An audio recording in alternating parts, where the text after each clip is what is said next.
That hurt. Then what is this thing? Gio should never play for U.S. men's national team again because of the action of his parents. What an idiot! Oh! What type of Muppet does this? It's Muppets. Absolute Muppets. I'm not going to be the best person to give a whole explanation here, but that's... Booty! Sing! Booty! Fucking deal with it. What are we really doing? Yeah, I can agree with that. A zebra in between a tarantula and an elephant has been nothing more than a sham. Yeah, we didn't play well, but you know what? At the end of the day, we got the job done. It's going to be a good time for sure. Oh, sex with the first cousin would indeed be incest. And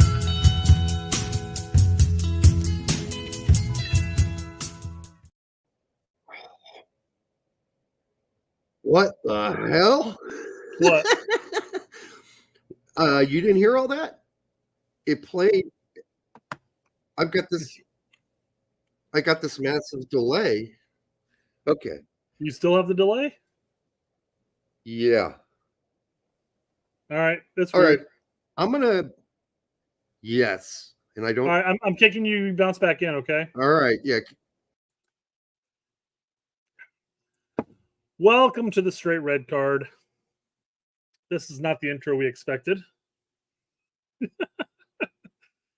And that's a great way of starting off the show by cursing. We're doing our damnedest not to curse as much, at least. It's going to be pretty difficult. It is the Brett Show. Brett is in Trump's bathroom at Mar-a-Lago. This is a pretty fancy bathroom. Actually, I'm in hiding because we're covering the U.S. Open Cup for the 5 billionth time. Derek, yeah.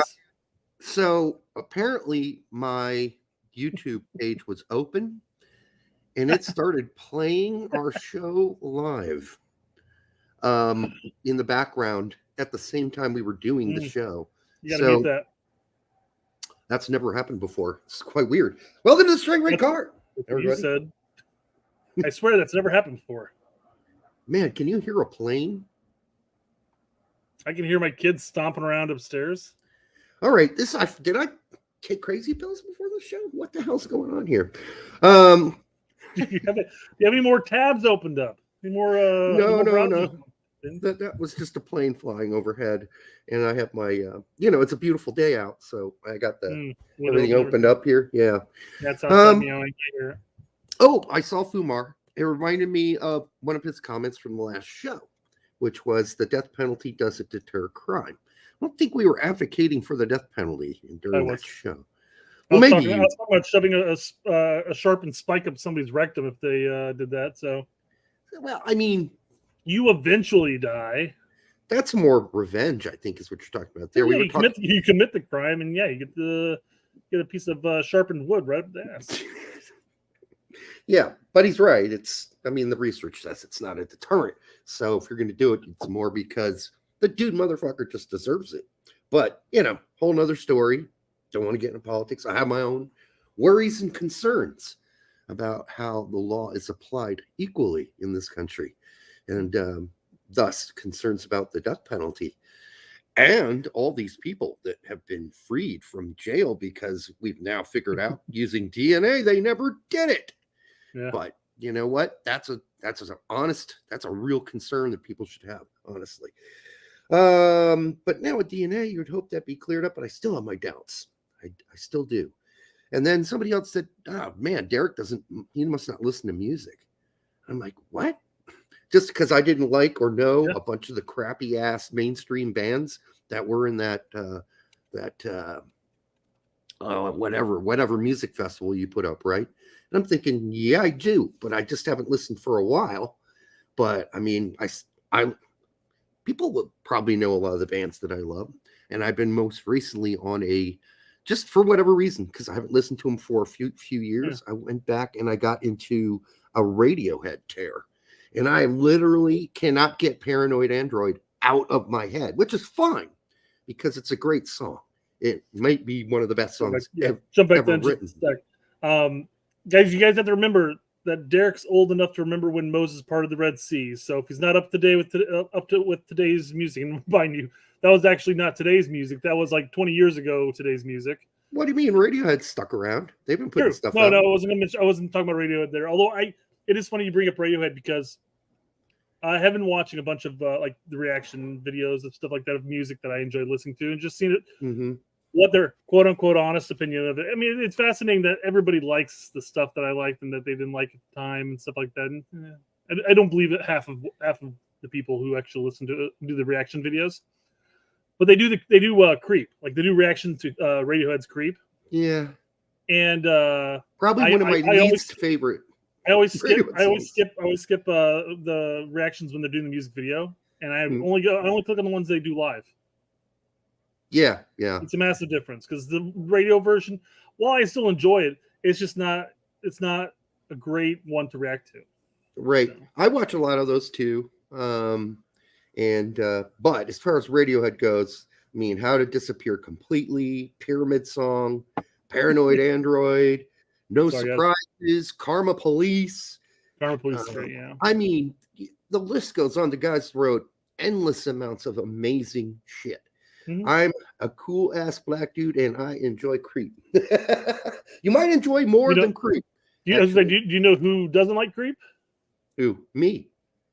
No, lead singer of Radiohead. Yeah, I don't like it much either. He got overplayed, and he was one of those songs where he's like, I don't ever want to do this on another live tour ever again. Well, and they had to give a big chunk and percentage of that back to a band called, I believe, Bread, because they stole the exact chords and the exact same chord structure as well as the singing melody. Like, and he fully admitted they didn't even fight it in court. They're like, "You're right, we stole it. Here's your money." Yeah. And so there's that. But I mean, there's so many great Radiohead songs. But just to give you, listen, you've probably heard some of these bands that like Guided by Voices, Pixies, Sonic Youth, Pavements, The Strokes, obviously, Modest Mouse, White Stripes, Arcade Fire. I know you're a fan of as well. Built to Spill. I asked if you like Modest Mouse, and you were like, they're okay. I love one album in particular a whole lot, and then I like two other earlier ones a whole lot. And then there's stuff in between I wasn't a big fan of. Sebadoh, Wilco, of course, Nirvana, Flaming Lips, huge Flaming Lips fan. And then there is still some good stuff out there. I went and listened to the Cage the Elephant thing because I'm like, that sounds familiar, right? Because they were one of the bands playing. And I'm like, oh yeah, I have heard these guys, and I really like them a lot. Yeah. They're really actually another band I asked you a year or so ago, and you're like, I really don't know any of their stuff. Yeah, well, I finally looked it up because, I didn't want people to think that I don't love music. I do. It's just I haven't listened to any of the current mainstream music at all. And I never really listened to mainstream music much at all to begin with. So there's that. Derek really loves music. He loves his own music. I do love my own music, which you can now buy. And I want to thank all the people that went out and bought. I had to mail 3 records away today, 2 reds and a black vinyl. And then a bunch of other people bought it, the online version. And thank you all very, very much. I much appreciate it. I'm just excited that you like it. I mean, really, honestly, it's music that was written in 2004, 2005 that never got released. So the turd in the background says, welcome back to the Straight Red Card. My wife, the self-described throat goat. Sorry, Nancy Reagan. There's a new queen. Nancy Reagan. Oh, God, I can't even. Oh, yeah, I can't picture that. Gross. All right. Recently gave Greg a blowy. I watched In the Corner. I'm out of ideas. Somebody claimed that our show promotes porn addiction. And I thought, no, it does not. We don't tell people to go out there and get addicted to anything. In fact, that's the opposite of what we do on the show. Do we address items and objects? No, well, objects too, actually, that have to do with pornography or the making of porn. Sure. And the actors too. We address the actors here. But we don't say go jerk it 24/7. That's a horrible thing to do with your life. You gotta get some sleep. 18/7 or something like that. How about if you're young and not old like me, you go out and find a girlfriend? All right. So I had a very similar conversation with the listener of the show. They had I forget who it was now, though. This was back on the weekend. But somebody had posted the pictures of the leaked kits, U.S. jerseys that we covered on Thursday show, and I had mentioned how there's a design down the middle that looks like it's an arrow going down to the male member. Right. So I mentioned that again. Somebody posted. I'm like, yeah, I don't mind. I feel like it's going to look pretty clean on TV, but I'm just confused why they put the design. They put an arrow pointing right down to the male member, and people are like, I don't see it. I don't see it. So I had to, take a screen cap and draw it there so they could see it. Right. And this listener of the show says, I've got porn brain. I'm like, no, it's clearly there. It's not me making this up. It's there. This is design. It's an arrow pointing down to that member. It is pointing down to the cock and balls region. Yeah. There's no doubt about it. But ifs, ands, buts. Listen, we do see the world in different ways than others, and I think that some of that might mean we were wearing some odd goggles now and then, but that's how we think. At least I'm kind of a dirty old dude. All right. Old dirty bastard, but the white version. All right. Well, I mean, again, guys, thanks for checking out Derek's album. Again, if you guys haven't, we're actually gonna play his newest video at the end of the show today, so stay tuned to the end. Right. Oh boy, yeah. What a tease. It wasn't just you guys that liked Derek's album. Oh no, I know. That's crazy. Oh, congrats! The first time he responded to you. He's never responded to me in anything I've ever Still sent. Hasn't responded to me yet. He's never replied to one of my emails. He's never, back in the old days, never replied to any requests to come on the show in the old days, big soccer days. He was just too good for us. But, I have to give him credit for, I kind of prodded him to come out of this shell by everybody on the show says, oh, well, Alexi's a better musician than you are. No, he's not. He's probably that's Larry. He's probably a better musician, but I bet you he can't play as many instruments as I can. I played every single instrument. Play the guitar. I can play the guitar, the piano, and I can't play any of them awesomely, but I can play them competently. And that's I don't know. I've never seen Lalas talk about his drumming ability or his bass playing, although I'm sure he can play bass. He can play guitar. Generally, he can play bass. But anyhow, so there's that. But he could be a better musician. I don't think he's a better writer. So let's just get that out of the way now, Larry. All right. All right. Larry gave you praise as well on your album. He said the second song even reminded him of another song. Was that Larry? Yes. Yeah, I replied to that, and then he shared the seconds what he thought the song reminded him of, and it was some 60s, late 50s song I'd never heard in my life, but I really enjoyed. You never heard of the song or that version of the song? I've never heard of the song. I've never heard of that. Really? No. It was in Sister Act 1. I never saw Sister Act. Guys, that's not a porn. That's a movie. Stepsister Act 2. Yeah. All right. So, yeah, I did a little self-promoting this weekend, and I feel a little shameful about it, but you know what? I don't. I'm okay. I got over it. Okay, so we got the death penalty thing. Oh, Larry also said that Fabian Hertzler was an American. He was born in Houston. He has a passport. He is a citizen if he wants to be. He speaks English. He was here until he was 8, somewhere around there, and then he went back to Germany. Yeah, I know most people refer to him as German, but hey, man, you born in Houston, Texas? That's as American as I don't know, cowboy boots and stirrups. You're in for me. Also saw that interview with on Herc and Seb show with Diane Ordonez, who used to play for the U.S. youth teams and now is one of the stars for Mexico. And I just have to say, I never realized she is really cute. What a cutie! Well, I know you're not. I'm sorry. I'm in the midst of finding a clip here. But who are you talking about? Diana Ordonez plays for the Mexican national team, and she was on the show. Just a really great interview. But man, What a cutie. What a cutie. If I were only 30 years younger.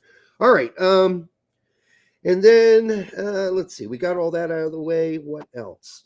Porn addiction. We talked about that. The only soccer show you're going to get that type of hard-hitting information, guys. The name of Arbroath, the soccer team, their park that they play in is called Gayfield Park. And there's nothing wrong with that. You're happy to be there, huh? I just wonder what it's named after in particular. But I mean, listen, there are people who have the last name Gay, Gay. Of course, the infamous Dick brothers on my high school soccer team was Mark and Mike Dick. We just called them the Dick brothers. We didn't really refer to them by their first names. All right, the Dick brothers here. All right, and I think makes identifying each one of them difficult. Hey, Dick. No, not you, Dick. The other Dick. Dick 1 and Dick 2. And then, Brett, did I say in the last show that you were the IHSSA top goal scorer for the state of Indiana in 1990? You may have. I didn't want to correct you or anything. But that's true, right? I wasn't just making that up. It wasn't the highest, no.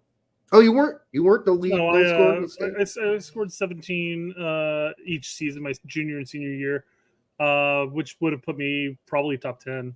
Okay. Because I remember when you said that many years ago, and then I went to IHSSA to look up to just confirm you weren't full of shit, and you were on there. So I was like, oh, there you go. And I could legit shoot, guys. That was my thing. But you never made a state final. No, I made semi-state 3 years. I made all-state 2 years. So state finalist. Yeah, but that was back when nobody played soccer. So of course you're gonna make it. 86, 87. Yeah. Come on. All right. Yeah, we're practically still in training wheels at that point. Yeah, I know. The dinosaurs were still walking around too. All right. I think that's all the bullshit I've got. So now that we clarified your soccer history, yeah, where are we headed? Oh, where are we headed, huh? We are. Let's see. Where do we want to start? We want to start off with a. Let's start off with this because this will be fun. There'll be a lot of fun jumping into the topic. What are you drinking tonight?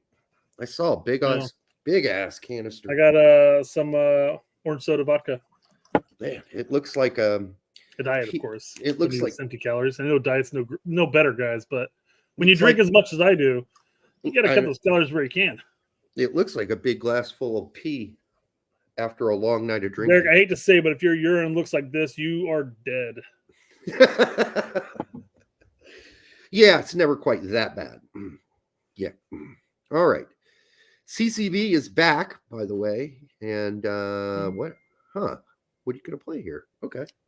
Curious. I'm going to silence my phone real quick. Okay. I don't know.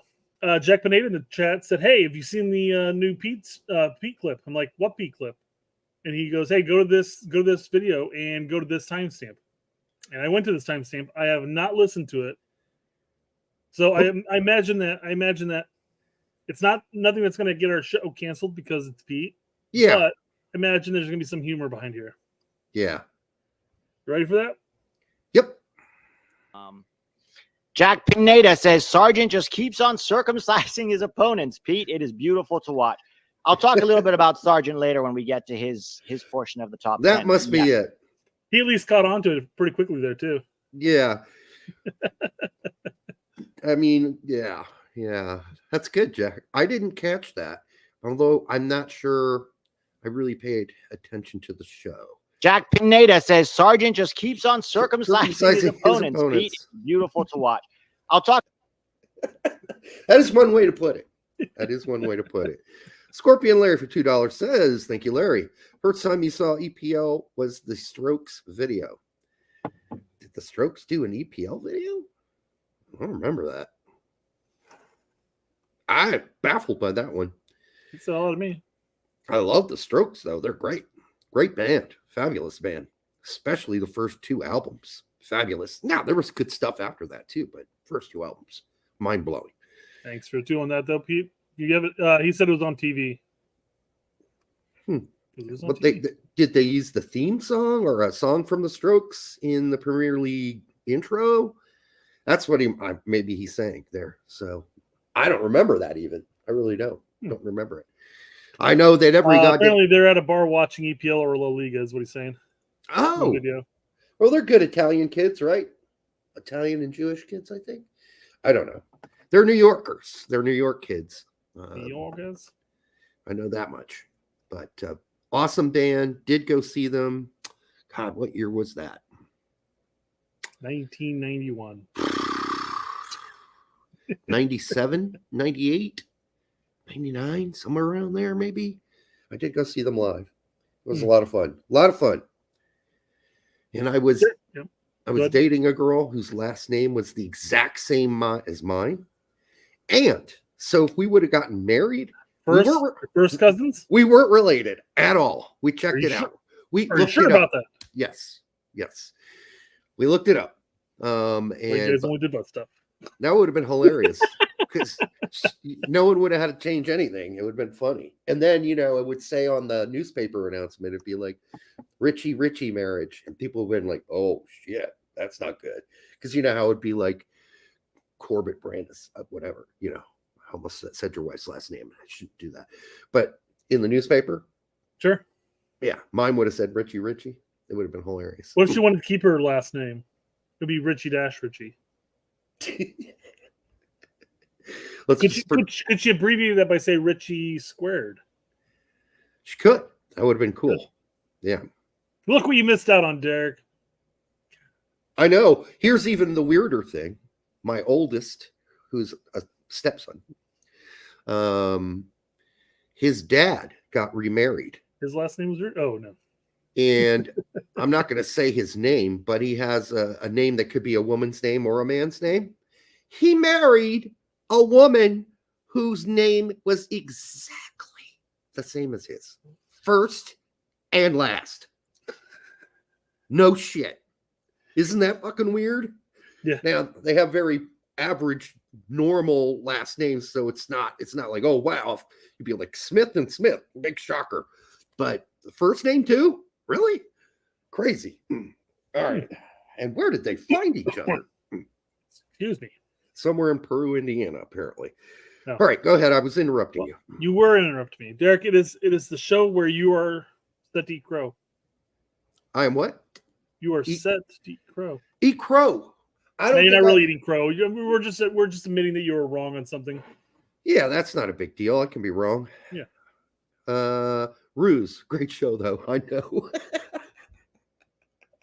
What do you say it was? It was Rouse? Oh, I sent you Rouse. And I tried to give you an out. There was a way you could have had the out. You could have spun it back on Cleve Langston. It's not Brett's fault.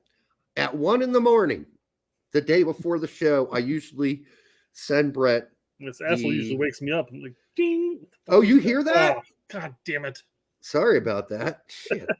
Hey, when creativity strikes, you gotta hit it, man. Well, that's when I go to bed, 1 a.m. So, because I don't go to work until 9. So for me, that still gives me a good 8 hours, 7 hours of sleep. So yeah, you're correct. Cleve Langston 5188. It's like Cleve Langston.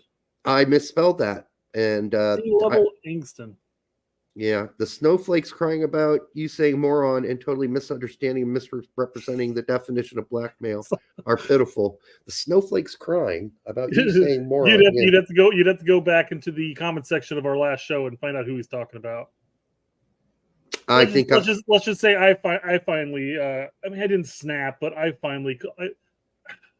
you snapped. I finally said, because basically. We're gonna let it roll here. It was Colin. Yeah, no, I think we all. Yeah, we all knew. No, he basically called me out and he said, "Hey, why are you basically saying? Why are you trying to say that criticism is what they're calling toxic? Because you're being basically you'll call somebody a fucking moron. That's toxic. I'm like, no, calling somebody a fucking moron is not toxic. It might be rude. It might be mean, crude." Any of those things, but not that. And by the way, if you're calling me toxic for being mean or rude, pot meet kettle.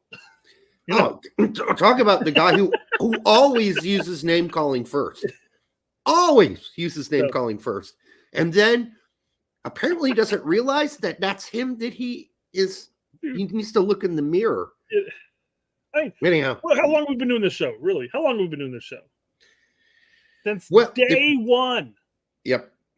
And yeah, we got into an argument once before. Aside from that, come on, dude. Yeah. It's old at this point. I'm at this point not going to even really acknowledge it. Scorpion Larry for $2. Gio faked the injury via Heath Pierce. Joking. Gio faked the injury. Well, that's a joke, I guess, right? So he faked the injury via Heath Pierce. How do we get Heath injected into this? You could have used like a John Brooks as a better example that we could utilize from this past decade.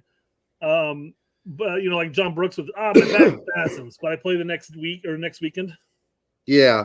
Well, Nottingham Forest's case, it was very disappointing to wake up in the morning to watch the game or wake up that day and then not get to see Turner or Reyna. I was 80 minutes into the game before Derek said, "Hey, Gio's not even in the 18." I'm like, "What? Motherfucker!" Oh, no, I checked that out and watched something else, dude. Yeah. So, nope. I was like, "Hey, he'll get minutes. He'll come in." I'm just waiting. I'm waiting. Yeah, we don't know what the injury is. They substituted the striker. Okay.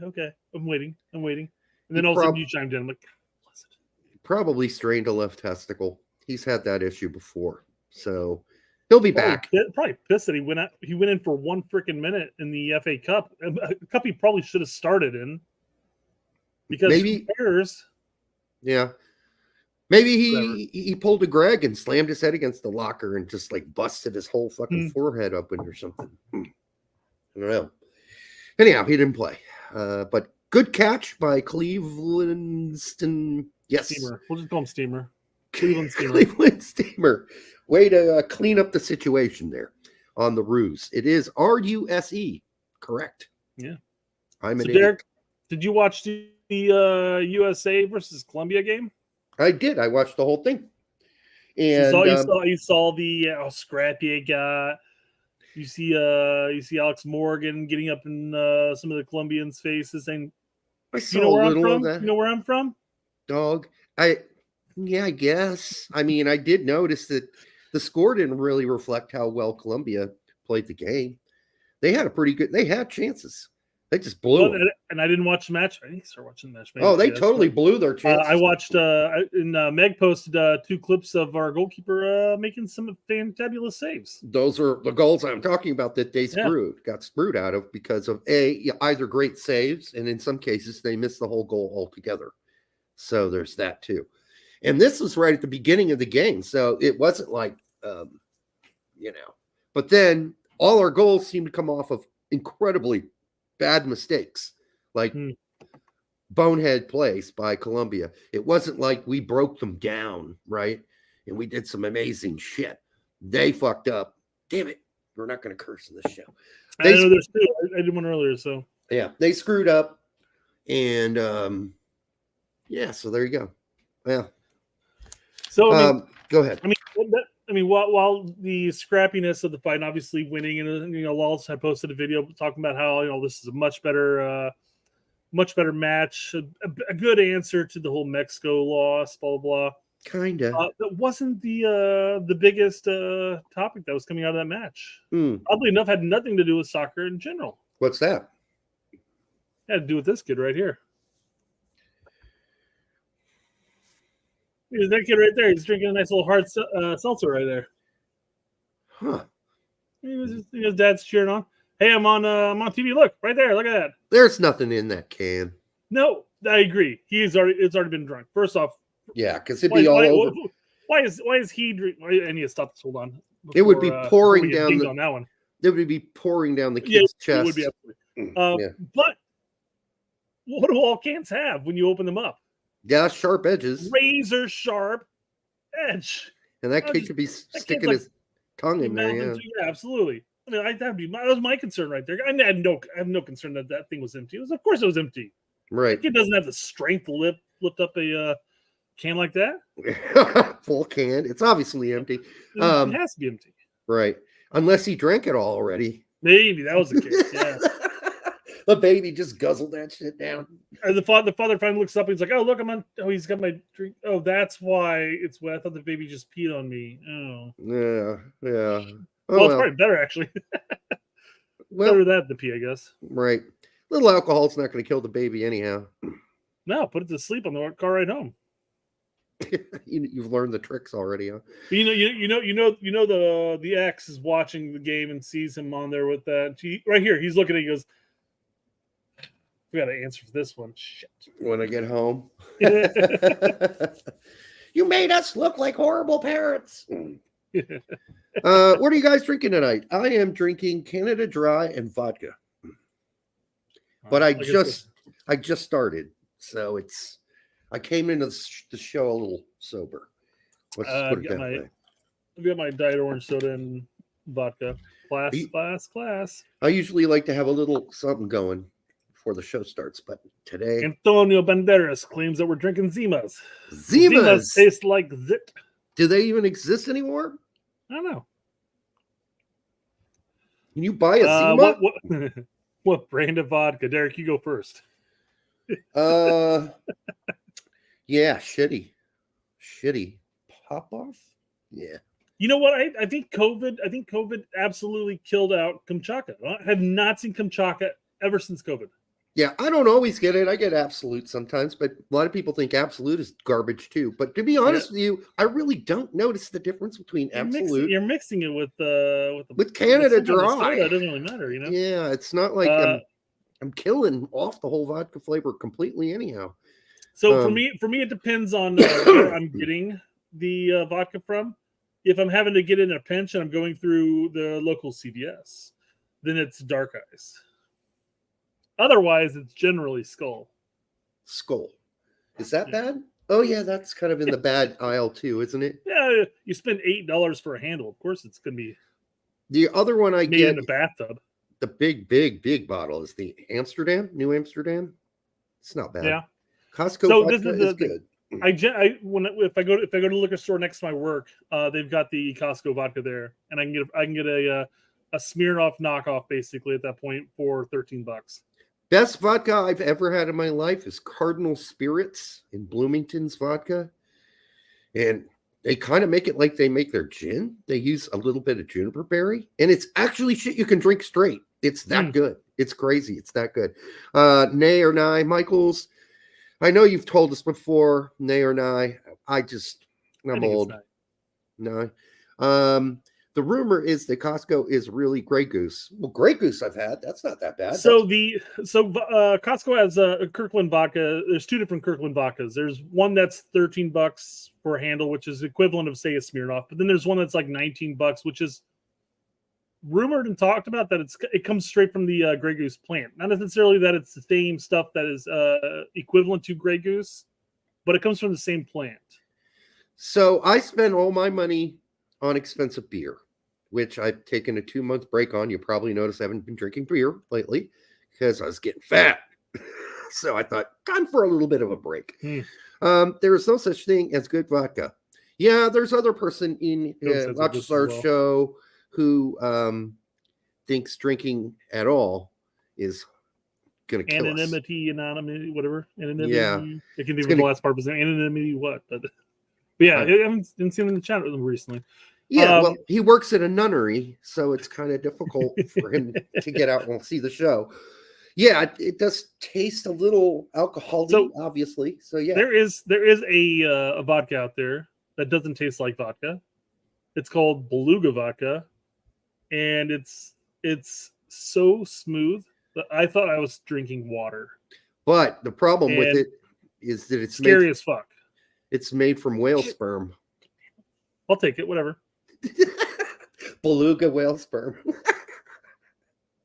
You know what a beluga was. I would never buy that stuff ever to drink because if you can't taste the actual alcohol in it, that's a dangerous sign. You'd feel it burning in your stomach, that's for sure. Well, maybe in the morning. kind of in the chest area. As you're getting it pumped out of your system because you don't realize how much you drank. By the way, Tact was wearing our shirt today. Nice. I didn't pay attention. I watched a show too. Well, I listened to a show while I was, doing some dishes and cooking dinner and shit like that. So, little cheap self promotion here. Go out and buy one of these down there below. These are badass. High quality. High quality. All right, we better get back to soccer. I don't know if the chat was having fun with that. All right, Derek, this is just a fun little poll that Cranks posted on Twitter today. That's what she said. You can only name one, so only one can start versus Jamaica. Who you got, striker-wise? One striker to start? And I don't want to mention name. Well, it's Balogun, Pepe, Sargent, and then the fourth option is Peacock, Wright, etc. You know who I'm picking. I'm picking Sargent. So what do you think? What do you think the bulk of the people picked? And that's there's 519 votes. Balogun. Then how big of a commanding victory for Balogun do you think? Balogun, then Sargent, then Pepe, I bet. And I What's bet your ideal percentages? 35, 27, somewhere like around there for the first two. And then, maybe in the teens for Pepe. Whoa! I was pretty close. Not terribly far off. Yeah. That So would be Balogun and Sargent seem to be taking the commanding leads here, and then Pepe's dragging. Yeah. Al Weiss used to be happy. I still think Greg will start Balogun.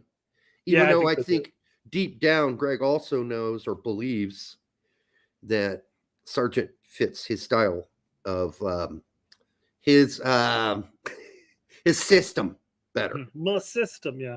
Right. No, As he has said multiple times, we still can't figure out how to use Balogun properly yet. Good luck on that, Greg. Like, if it's taking you this long, then we got a problem. Have you ever seen the movie Accepted?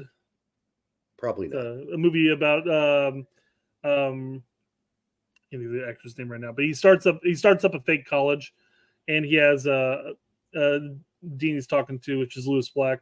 He's like, what do kids expect to get in college? He goes, how the F do I know? I'm not a freaking mind reader. He goes, well, maybe I should ask them. He goes, welcome to the conversation. So my point to that would be, if Berhalter doesn't know how to use Balogun, maybe he should ask Balogun how to hey. I think Balogun. How would you like to play? I think Balogun's let him know coming off the field one particular game exactly how he feels. Parade on the pitch now. Yeah, he's made it very clear to Berhalter that he is unhappy there was in front of everybody. Justin Long, Jonah Hill, Blake Lively. It's a good movie, guys. If you haven't watched it, it's fun. It's just a fun movie. Nothing special about it by any means. Accepted, right? So Accepted with an A. Accepted. Well, there was a band called Accept. I don't know if you remember them. They used to do a song called "You Got Your Balls to the Walls, Man." Balls to the walls. It's back in the 80s. Nope. You're kind of like a Judas Priest, but with a midget for a singer. No, it's true. The singer was a small person. But that's a great song. Look it up. Balls to the Walls by a band called Accept. I love the ending part where it's somebody's gonna know this song, by the way. All right, that's 80s music. What do we got next? We're going to be moving to one of our favorite segments, Derek. I do not want you singing along with this because it is our Dual Nat Panic one, and I've spent time to create a nice video. Okay. The intro. Not like our transfer news one. It's a little bit different. And we'll have a new one next show. Another new one. Yeah. Derek's going to purdy it up. I am going to purdy. Here we go, guys. The Dual Nat Panic. Here. Dual Nat Panic. Do not panic. Cap them now. Cap them now. Okay, so Indiana Jones. Yeah, you get Indiana Jones with a little bit of Elmo and the fire. Here we go. Do not panic. Do not panic. Cap them now. Cap them now. He's not panicking. He's dying, burning alive. I mean, I would be panicking in that situation. Well, that's true. Burning alive does not sound like fun. It is what it is, I guess, So there's more Dual Nat Panic we got going on here? Yeah. Should we put our asterisk by this? Meaning that doesn't mean that we don't think that dual nats should be pursued, watched. I don't know. and I think the guys with the faces melting and then Elmo burning in hell, I think that's a good indication that this is not an uber serious segment. Yeah, like this whole show's not serious. Like, I mean, we're not idiots. We watch the games. We've been covering the sport, if you put us together, for almost 60 years. So yeah, we're not dummies, but we're here to have a good time. Official Mr. Cruz Medina is in the concentration of the Mexico sub-20. The 17-year-old who played in the World Cup with the USA responded to Lilini's call. Yeah, I mean, what position does he play? Can we look that up real quick? Or maybe somebody knows. I think somebody's probably going to have it before I get there, but I think he's a winger, right? Plays for San Jose, if I recall correctly, or kind of plays for San Jose. But I think he's a winger. I could be wrong. So somebody correct us. If you know, let us know, what position does Cruz Medina play? Or we'll just go to Transfer Market and find it out ourselves. We're good. All right. Cruz Medina. Transfer Market research. Transfer Market research. We should have researched. He's an attacking midfielder. Okay, so really, he's got to beat out Tillman and Reyna. Well, I mean, he just got done playing for the U17s. He's not in the immediate future, anyways. This is for I said going forward. Forward, okay. Yeah, he's going to have to beat out Reyna, and then we always stick a lot of attacking midfielders out wide. He's got a better chance there, but still he's behind Weah and Pulisic and Haji Bright and Brendan Aronson. Fuck it. If I'm him, I'm like, screw it, dude. Look at that Mexican team. That's a weak-ass squad. I got a better chance there. I'm going to play for Mexico. I guess before I chime in too much here, I also want to take us to the next one as well, because we did talk about this beforehand. That we got Fidel Barajas? Fidel Barajas. Yeah. Dual Nat has been called into the U.S. men's national team U20s camp this March. So I will say on this, because this is kind of a flip flop, because Fidel has been provisionally captained with Mexico. Yep. Cruz has been captained to the United States. Okay, I know. So both of them, in order for them to participate in each camp, they would have to file a one-time switch. What position does Fidel play? It's relevant. It is, because if you're looking towards the next 10 years, right? And maybe not 10, maybe 6, 8, right? You're looking, or what are my prospects? He's a right midfielder. Yeah. Midfield, we're pretty full. Left and right. I mean, I'm glad that Fidel, what a name, decided to pick us for the time being. But it's probably one of those things where we said, why don't you just come check out what we got going on over here? And if you want to go back and play for them, we're totally cool with it. So here's what I would imagine is going to happen. Because TACT is saying that Fidel is going to be coming to the United States on our U20 camp. That's going to be happening at the end of the month. The Mexico U20 camp is occurring next week. Mm-hmm. Both of these players are included in the Mexico U20 camp. Yeah. And I would wager that both players are going to be included with the U.S. camp at the end of the month as well. But again, from what I picked up, both players would have to file a one-time switch in order to play with the opposite camp. So like Fidel would have to file a one-time switch even to play in these upcoming friendlies. Mm-hmm. Vice versa for Cruz. So yeah, this is a situation where both players are gauging their options. They're finding out where they feel most comfortable. If they feel like if they like the Mexico camp, they like the American camp, whatever it is. They're taking the look. Neither player are in any rush to make a decision. They're both provisionally captained. If they make a decision, that's final for life. Yeah. So don't pull a Jonathan Gonzalez. Yeah, I mean, unless you're 100% positive. If you're 100% positive, fine. Also, if you play in a position where you're looking in the next 6-8 years and you're like, there ain't no way I'm playing for the U.S. national team. But the Mexican national team, they got issues. I got a shot there. And I think we're going to see more and more of that, actually, because, just look at Europe. Look at how we are doing. Our players are in Europe. And then look at the tiny handful of Mexicans and how they're doing in Europe. Like it's not comparable. So I think you have to look ahead, and I know players do. I mean, there's a reason Malik Tillman picked us, because he's probably had a very infinitesimal chance of ever playing for Bayern or the German national team. Now, he may be wrong. He may have made the wrong decision, because maybe he will turn out to be that kind of player. I hope he does, because he's cap tied to us. I mean, you got to ask, Barajas' family his dad must be a socialist, would be my guess, with a name like Fidel. That'd be like you naming your kids Ho Chi or Mao. So Mao Corbett. You also have to think about both these players are 17 years old. So they'd be looking at it going, well, 2026 out of the equation I would say for probably both teams at that point.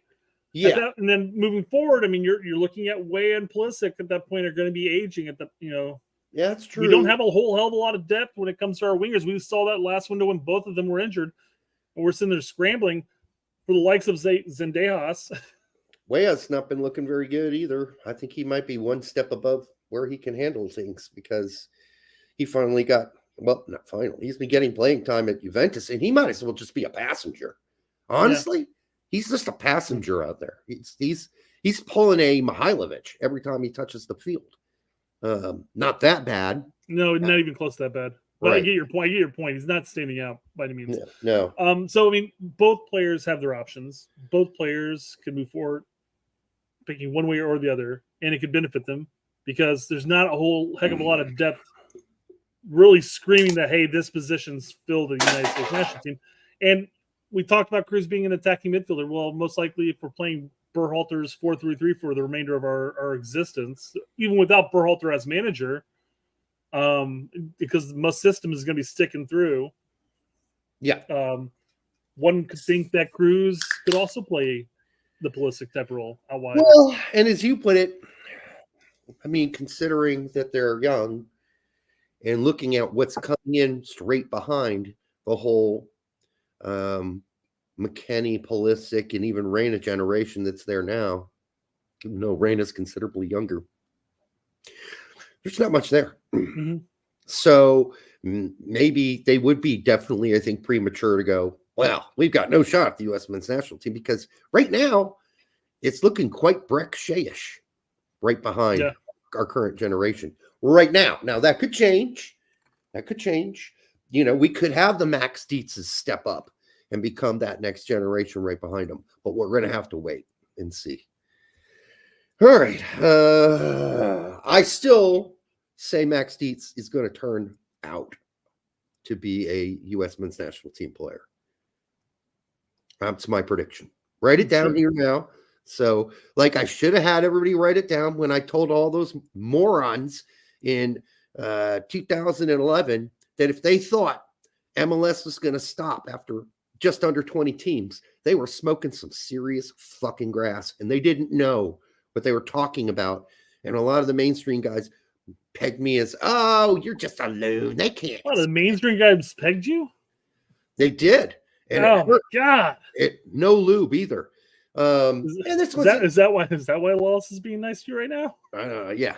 And then it wasn't even publicly. It's like, my journalist friends would be like, Derek, what are you talking? Why'd you put that article out? That's crazy talk. They wouldn't say it in public. Oh, Derek's full of shit. But,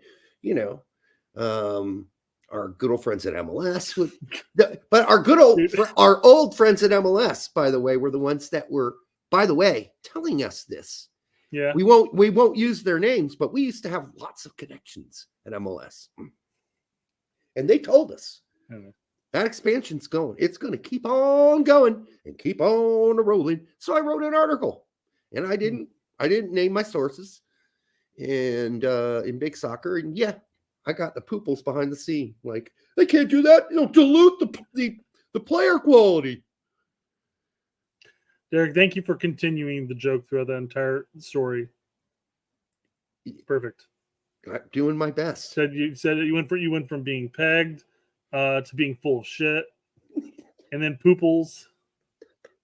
Hey, You're Get the to one. go, known- man. Well you're- played. Well played. You're the one around here known for the pegging. All right. Go, EB, go. All right.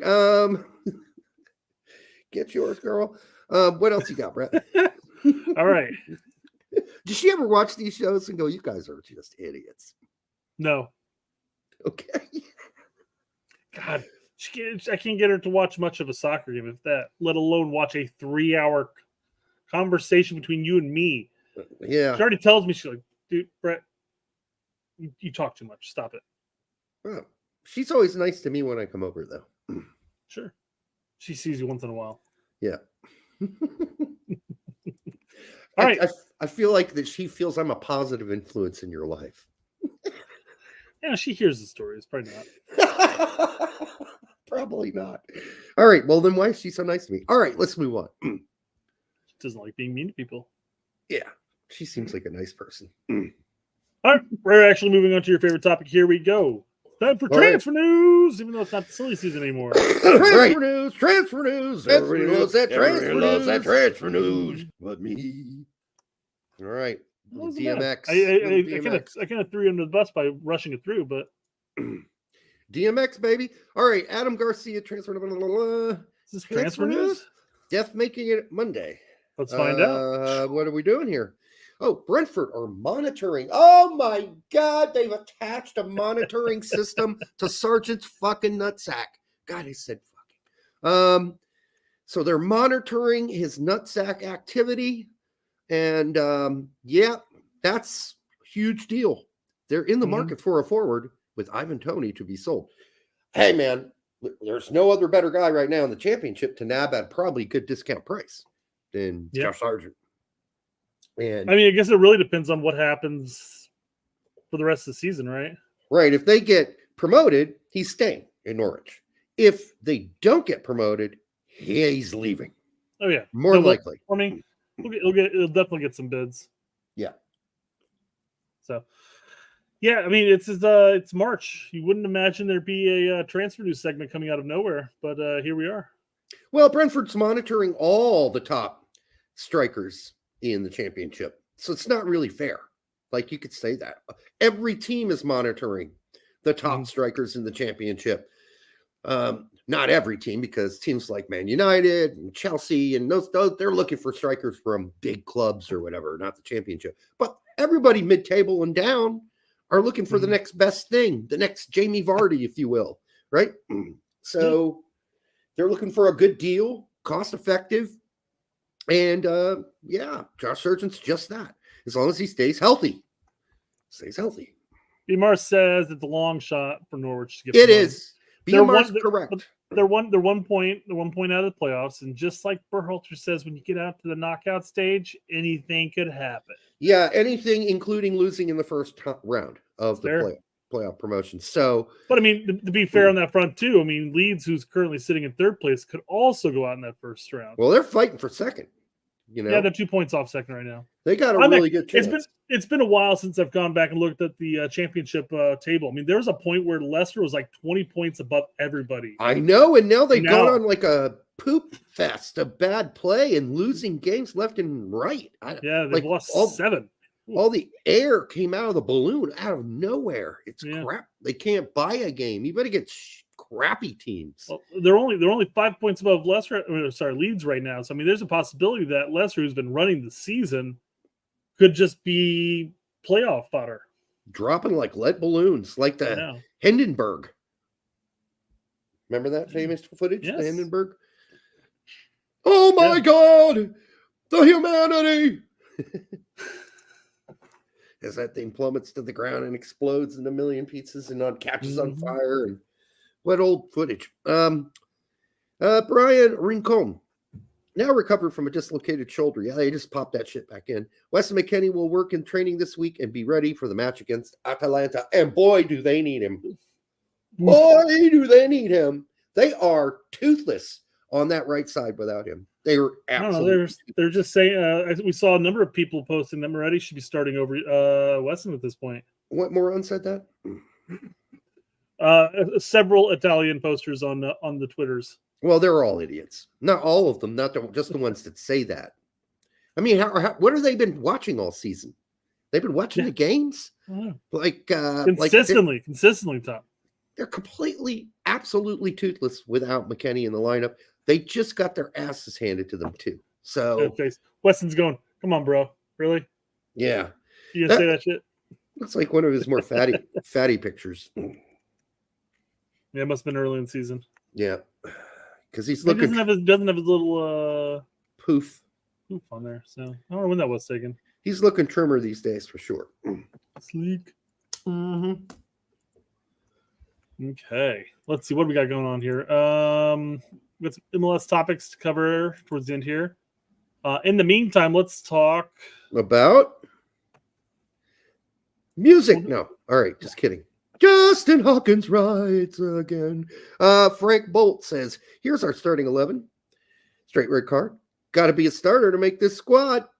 Also taking top 7 league players unless there aren't any. Sorry, Sarge, but Bala and PFOC have both had goal contributions too recently. Our depth is low at 8 and 6. Also, Sabby should be there, but not on 60. Now, you know we love you, Frank. So if we disagree with you, you'll know that it's from a good place. Right? Yes, you know that. Should be here, but not on 60. Sorry. I was torn on the last part where he talks about sorry, Sarge, but Ballo and PFOC have had goal contribute. Basically, he's warning us that Sarge is not going to be on here. Well, because he's not in a top 7 league, is what he's saying. Mm-hmm. Although some people would argue the championship is indeed better than, say, Holland, or the majority of the teams in Holland. I'd say that's probably true. But the top, Feyenoord, PSV, those are quality fucking teams. But then you start looking at the bottom or the middle and down to the floor in Holland, it's garbage. Garbage. Crap. Yeah. They're not good teams. Whereas, yeah, they're bad teams in the championship. Yeah. But I would say QPR could probably beat all but 3 or 4 teams in the Dutch league right now. QPR, who sit at the bottom of the championship, and they're bad. I mean, they would beat most of the teams in the Dutch league, but just Paxton went from not contributing at all in the Bundesliga to being a massive contributor in Holland. Now he's the best player on the team for Vitesse. Now that's not saying much. They're the worst team in the league. Yeah, next to Volendam, right? Who Zach Booth plays for. Those are horrible teams. Horrible teams. So, I mean, I don't know what to say about that. I think discounting the championship isn't fair. Zach Booth, huh? No, Frank. Frank, you've been smoking too much weed. I think as bad as Weah has been, or as hapless, or as much of a passenger as Weah has been, he's still starting at right winger. So people say this all the time too, like, oh, maybe we don't even start Weah. Maybe we play some so-and-so instead. Like, that is Weah's position to lose at this point. Yeah. Because regardless, because even while he was at Lille, he wasn't playing week in, week out towards the end there. And if he was playing a lot of right wing back. But even then, he still came to the Nats and he still performed admirably, contributing most of our offensive options at that point. If Taylor, it is Weah's position to lose, not just to willy-nilly give away. I'm going to say, I'm not sure Frank's watched a lot of Zach Booth this season. He hasn't had that many great games. He did happen to have a good game against his own brother, at least in the first half.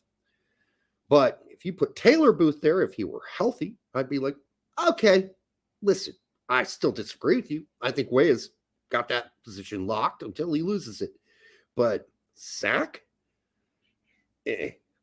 Nope. Sorry. No, I'm not. Well, and this is the argument he's making right here. Got to be a starter to make this squad. So that's the preference right there. You can't be Weah then because he's not a starter. Well, then if following his rules, he can do whatever he wants. He can also say nobody can be on this team that has a penis that's less than 5 inches. And then we'd have to knock off at least 4 of these players from here based on the national average. So you can't just make up. We'd probably have to allow some non-starters in too. You just can't make up your own rules. I understand they're his rules, so he can do whatever he wants. But we don't have to accept those rules if we're doing our own, right? We don't. I'm just looking at this though, because then he has DLT and Johnny. Now that's still going to be. And Weah's injured, I guess, currently. But what? I mean, Johnny, there's a good argument for, and I'm not. And Luca De La Torre is playing really, really great too. Sure. But I think it's McKennie, and but again, it's Wes. It's Wes's spot to lose, and he's playing well when he plays. I mean, and he plays best, every game except for this last weekend. He's arguably one of the best players on Juve right now, having one of the best seasons. So, I mean, I can. Nobody else mentioned it, but there we go. Look at that. Tillman's not even a full starter either. Yeah, that's kind of. They do a rotation though. I would count Tillman as a starter because as of recently, that's what he's been. He had a little injury for a little while that held him out a couple games, but for the most part. I think the Bosch has said he's one of his favorite players and he will be started. He has got rests as well. Tillman has played right wing for the United States recently, actually, and it didn't look great. It was a flop. It was a flop. He's serviceable at that spot, but he's not going to outplay Weah. He can do it. End of demo. But we didn't even mention the Tillman thing, but I'm not going to lose my mind if Tillman starts over Reyna. I can understand why people would want that based on the way Tillman is playing. He's been fabulous. And based on Reyna's rash-like situation. Yep. I'll come back to the final, the back line. I can't imagine the back line being that different from what everybody has, but Maddie here says something about Gio that isn't really being talked about. I just don't want players. I don't want a player starting for U.S. Men's national team that doesn't play for his club. It's just funny the lines we create for players we prefer. No, you can't even. So people are saying that if he doesn't start for his club, then he can't. Well, I'm sorry. We played Pulisic. Well, so it doesn't play really. When Pulisic was at Chelsea and having a real difficult time getting any minutes at all, we still started Pulisic. Are you saying we shouldn't start Pulisic if he's not playing for Chelsea back then? To me, that's craziness. You got to take every player on his own merit, one by one. You can't just make up a big. You can because it's your list, see, Maddie. You can do whatever the fuck you want, but that's not how I live. I go, okay, I don't care if Pulisic's not playing at Chelsea. He's starting for the national team because he's that good. And the same thing for me goes with Reyna. He may not be playing at Nottingham Forest, but you know what?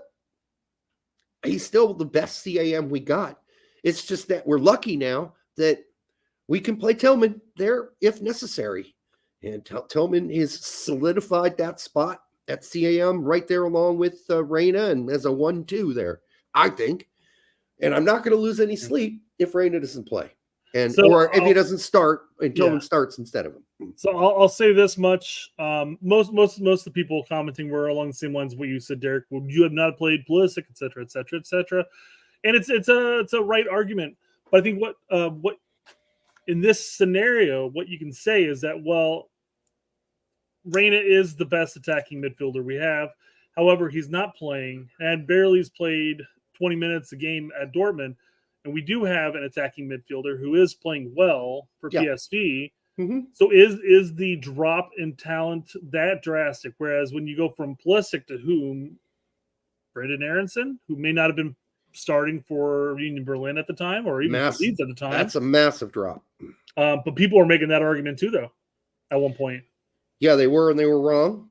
And here they are wrong again. Reyna is a level talent-wise, soccer IQ-wise, than Tillman.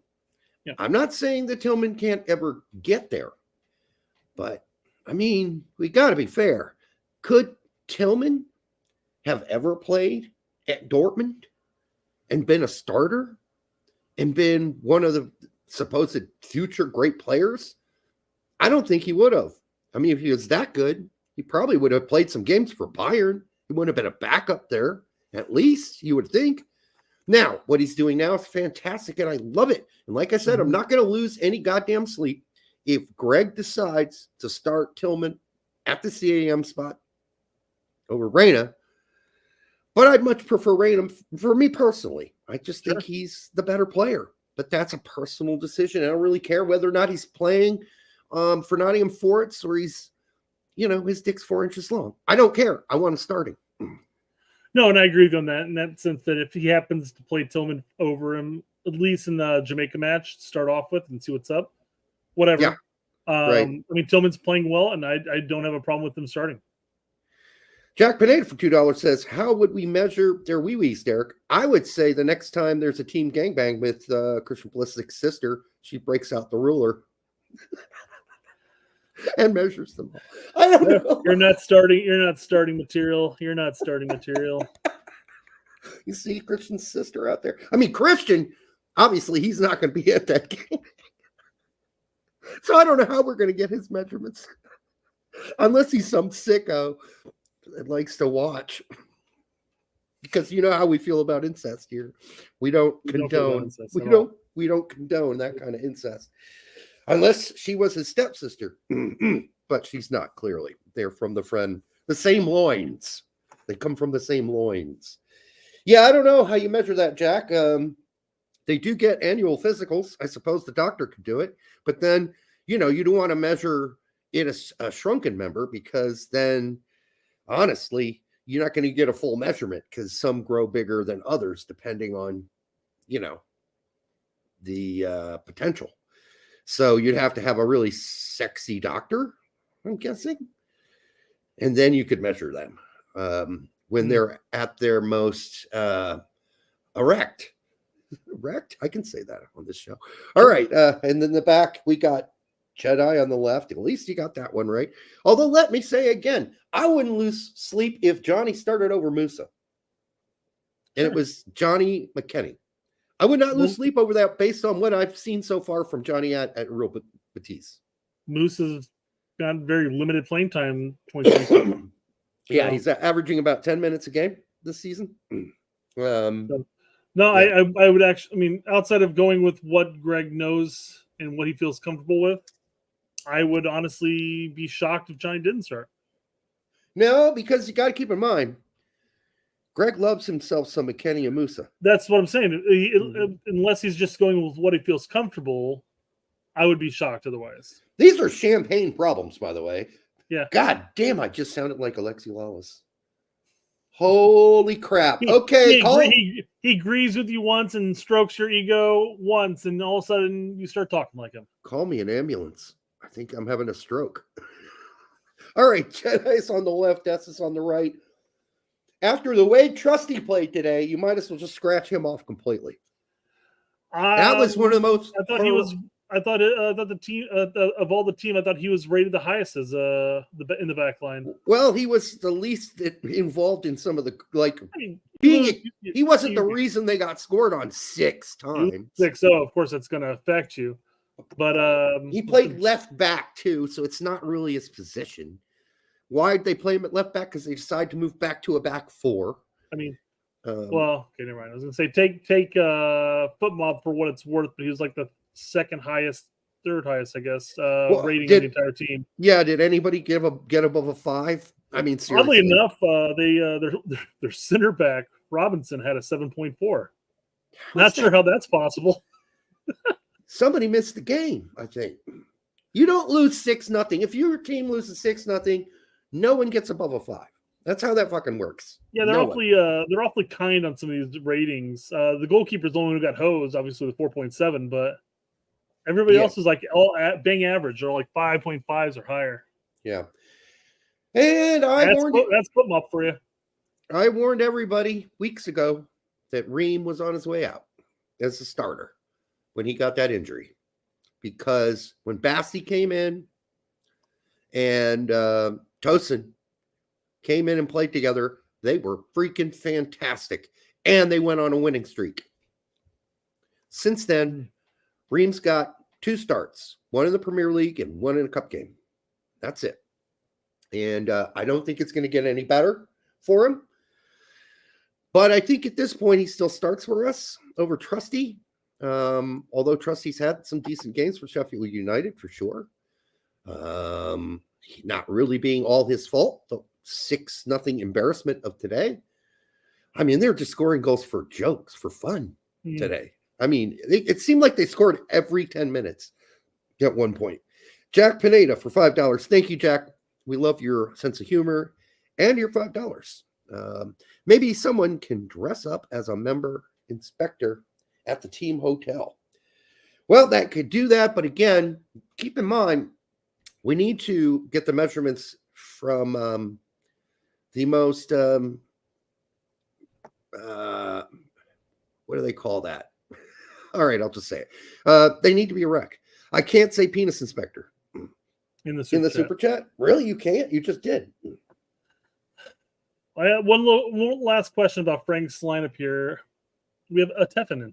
Who's a Teffanen?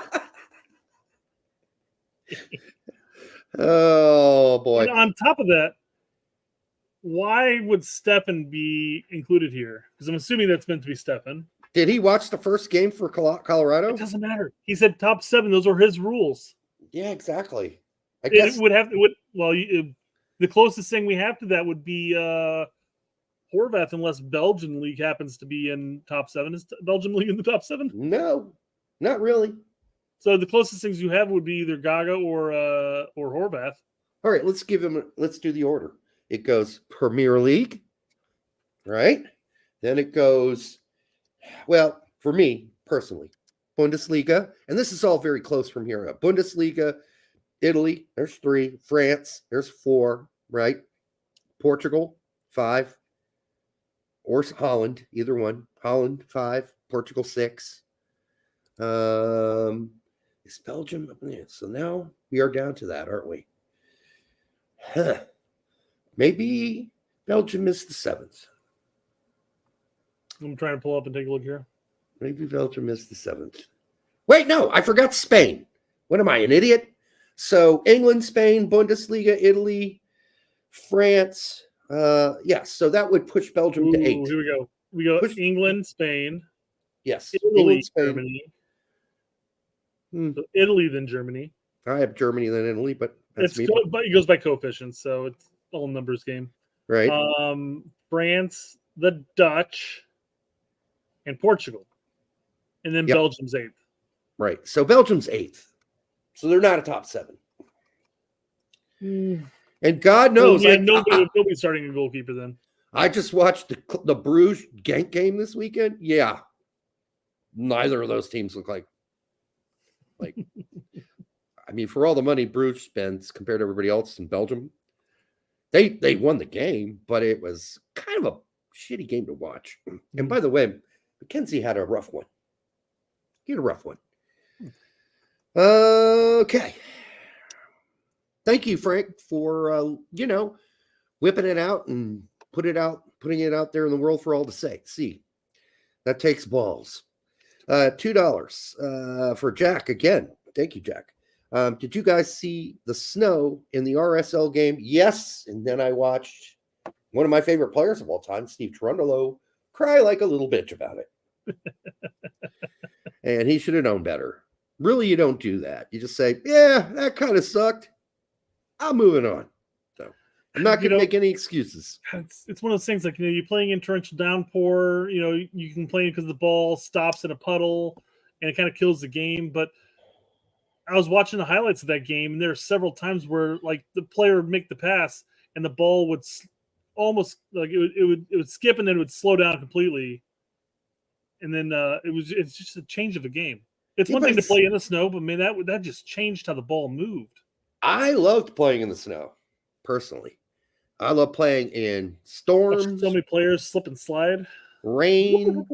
I love that. That's like an extra challenge, right? Like give me the rain any day of the week. I don't mind playing in snow, but I don't want that much snow on there where it's affecting how the ball moves. It almost becomes a rugby match. It's hilarious, and it's about physicality at that point.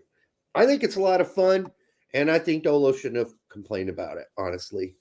Brian does say both teams played in the same weather. Absolutely true. Not arguing with that. I just would have preferred not to have. As a player. Yeah. Because you're a little pussy. All right.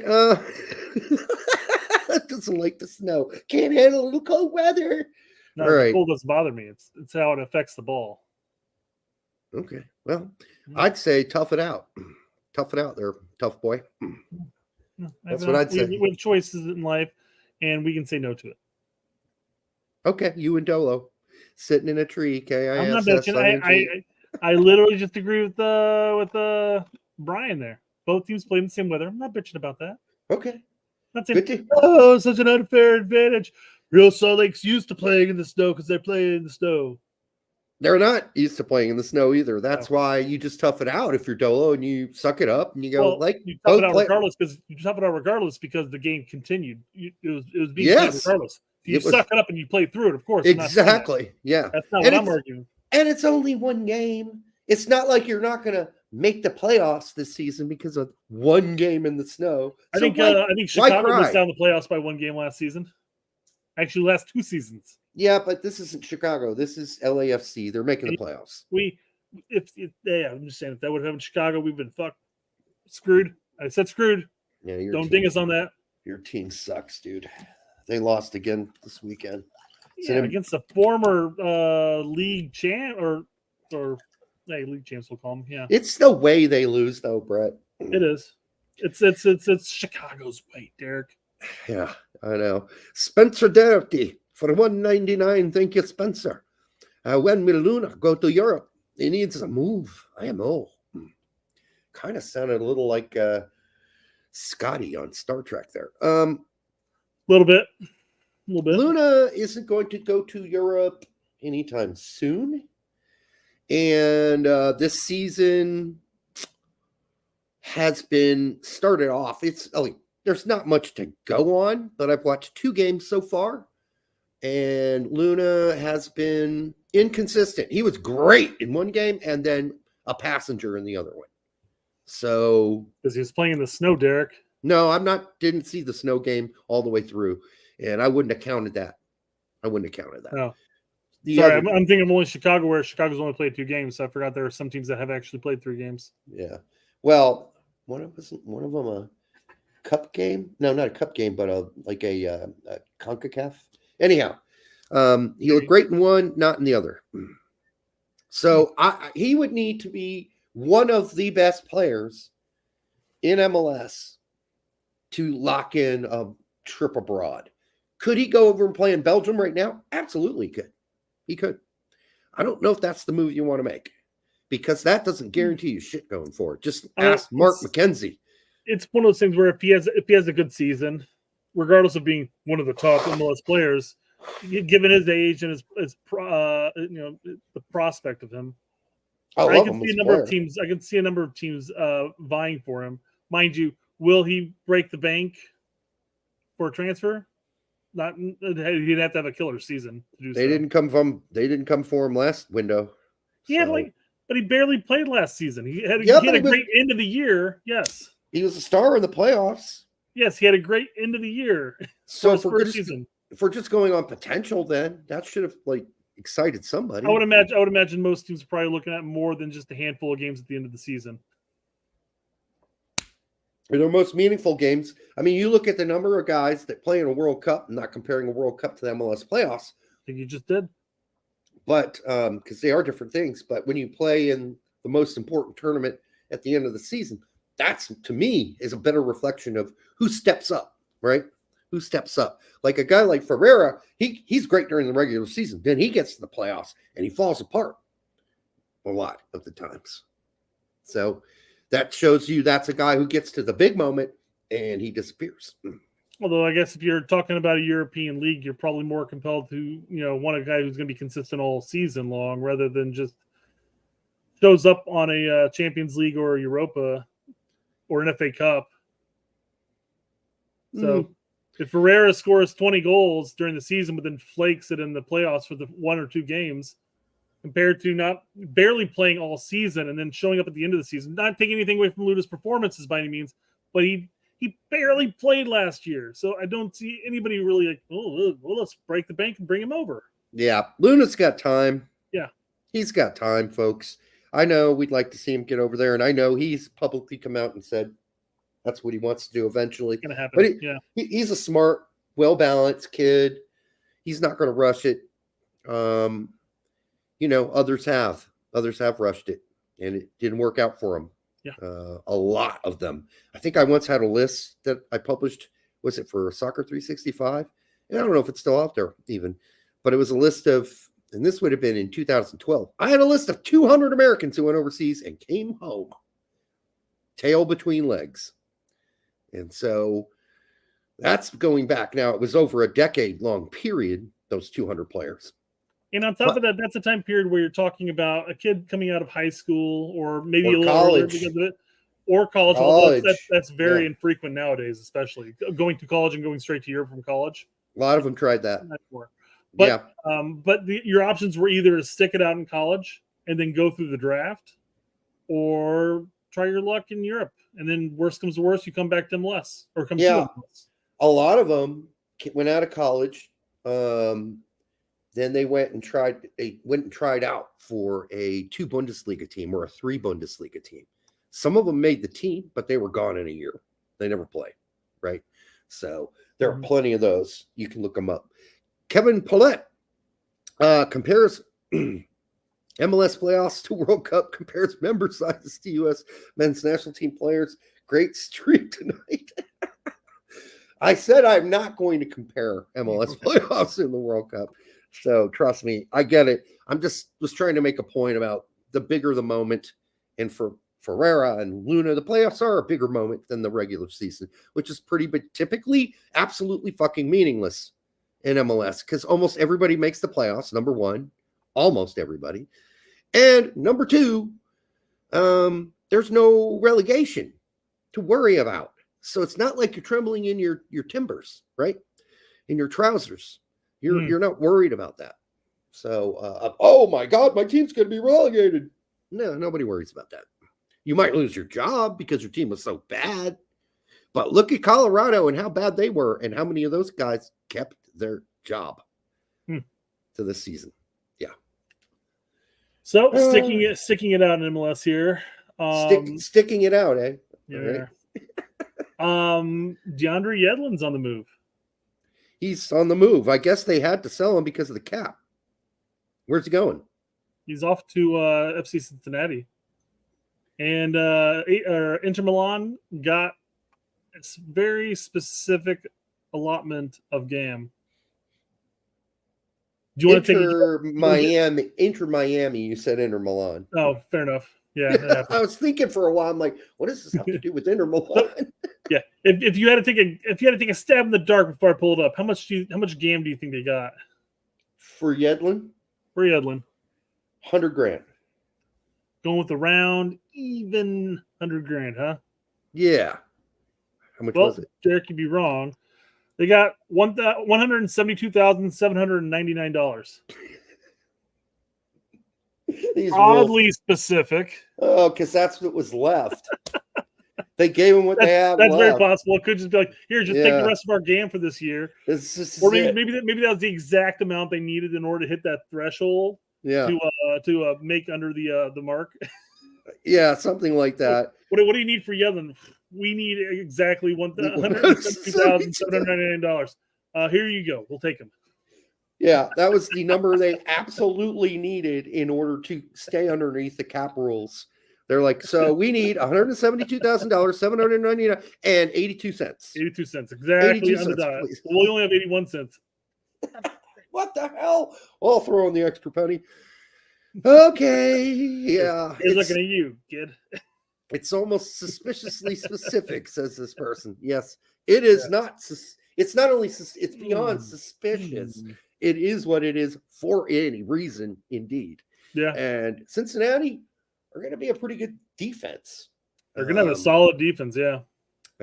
With Matt back there and Yedlin and Miles, and they should have a pretty.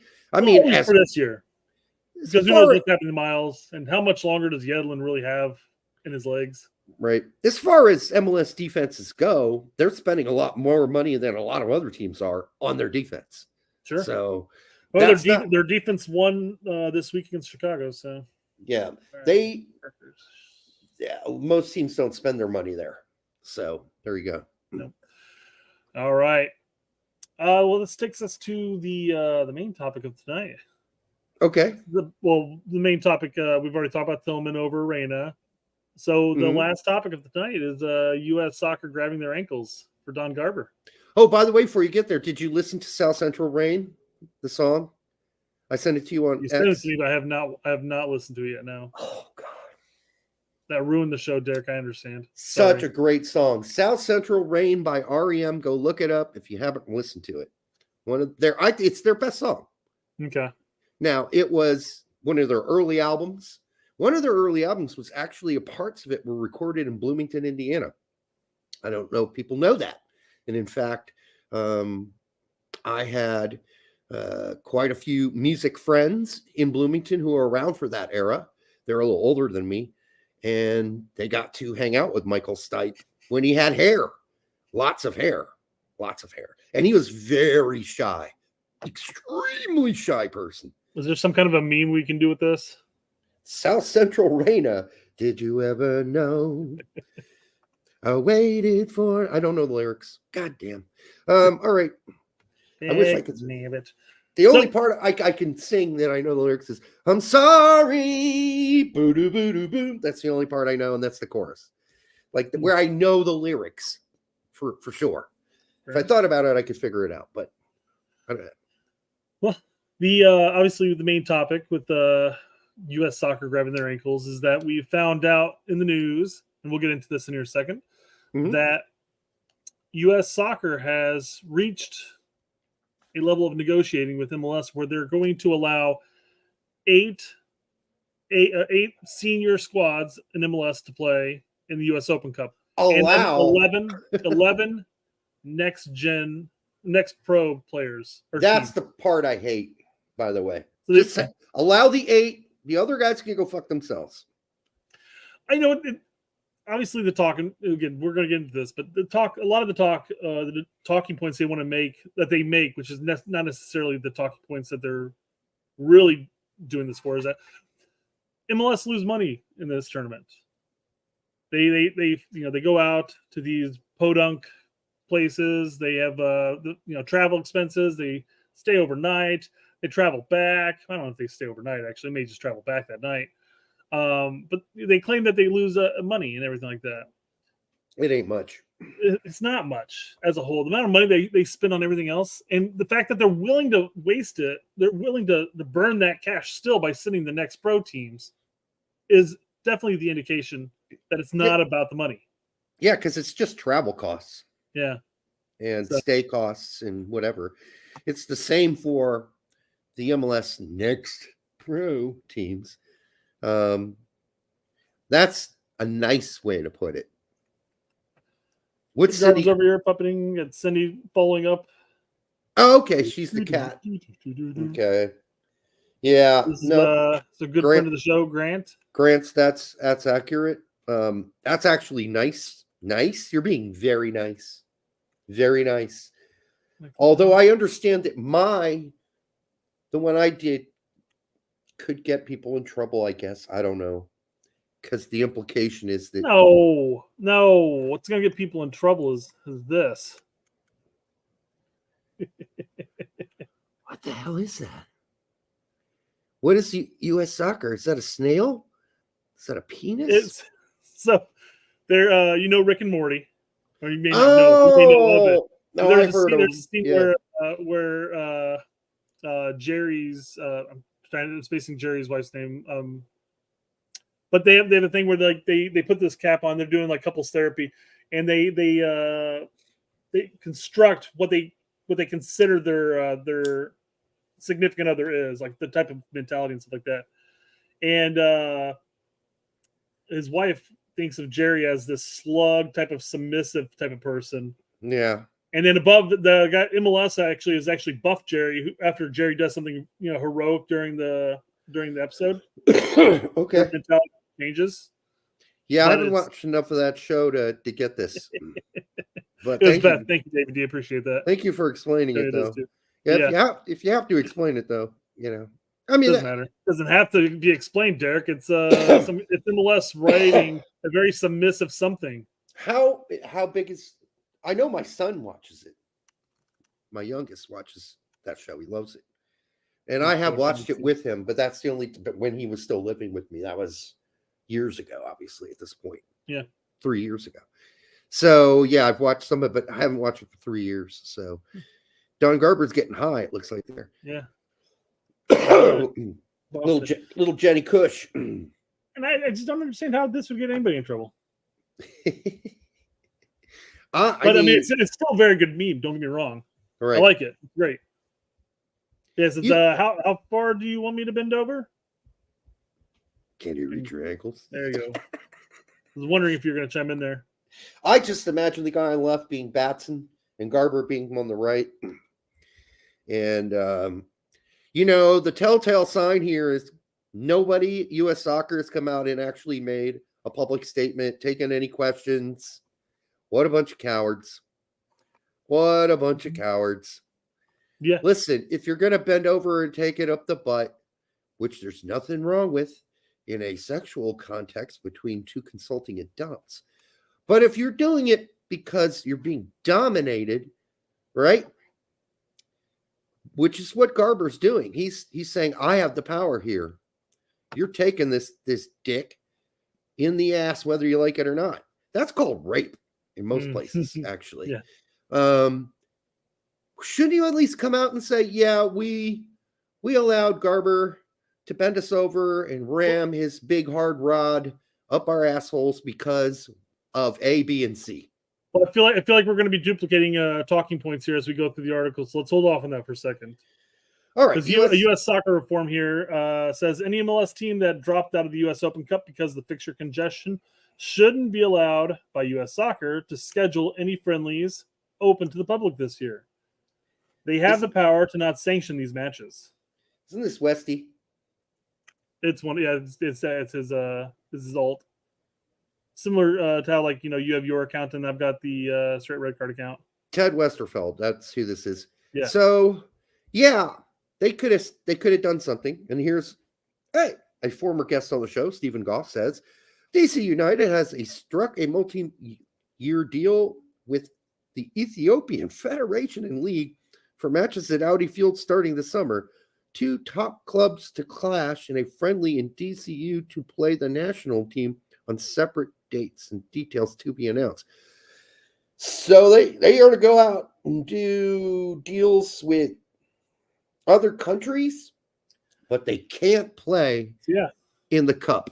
They can bring over 2 Ethiopian clubs, and then DC can also play apparently the Ethiopian national team, I'm guessing. Yeah. So how are you able to squeeze that in this congestion, but you can't go and play Rochester Rhinos? I'm guessing there must be a shit load of Ethiopian Americans in that area. Maybe. Immigrants. And you're really banking hardcore that they're all soccer fans and they want to see these specific clubs. And maybe citizens. the national team match. Yeah, that's all I can think of, because you really do that for money. Maybe Ethiopia's paying them for these friendlies. I don't know. I mean, I imagine the money's got to be there, because the amount of cost it is to open and run the venue for those matches, you would have to imagine the money has to be okayed from the get-go, Yeah, I don't know. I just said it weird. I said I don't know weirder earlier. I said I don't know. Like I'm that actor who played Colonel Ingus, Christopher Walken. I said it just like Christopher Walken, and he just popped in my head. I'm like, well, it was on an accident. I didn't do it on purpose. I don't know. It wasn't the best Walken impersonation, but give me props. I'd like to get better at that one, because I really love the way he speaks. Yeah. I'm Colonel Ingus. All right. Hey, you're talking to my friend all wrong. You do it again, I'll stab you in the eye with a soldering iron. Something like that. Well, this soldering iron. Yeah. Who controls American soccer? MLS US Open Cup soccer reveals shifting power dynamics. Henry Bushwell. Does. Hey, Henry. This is actually this is a really good article to read. It is. No, Henry. It breaks everything down. It offers talking points, and even starts asking some of the hard-hitting questions that might get him banned from covering MLS topics. Oh, yeah. No, Henry will do that. I don't think he has that much fear. Yeah. And that's good to know. But basically, I guess this is the article where he just breaks it down and says, yeah, U.S. soccer's a bitch. Mm-hmm. Batson has brokered an agreement. U.S. Soccer announced Friday MLS will send just eight of 26 teams to the 2024 Open Cup, the 109th edition of the country's longest running soccer competition. 11 MLS Next Pro teams. Those are the teams they don't have hair on their balls yet. 9 of them MLS reserve units will also participate. So exactly what Garber wanted.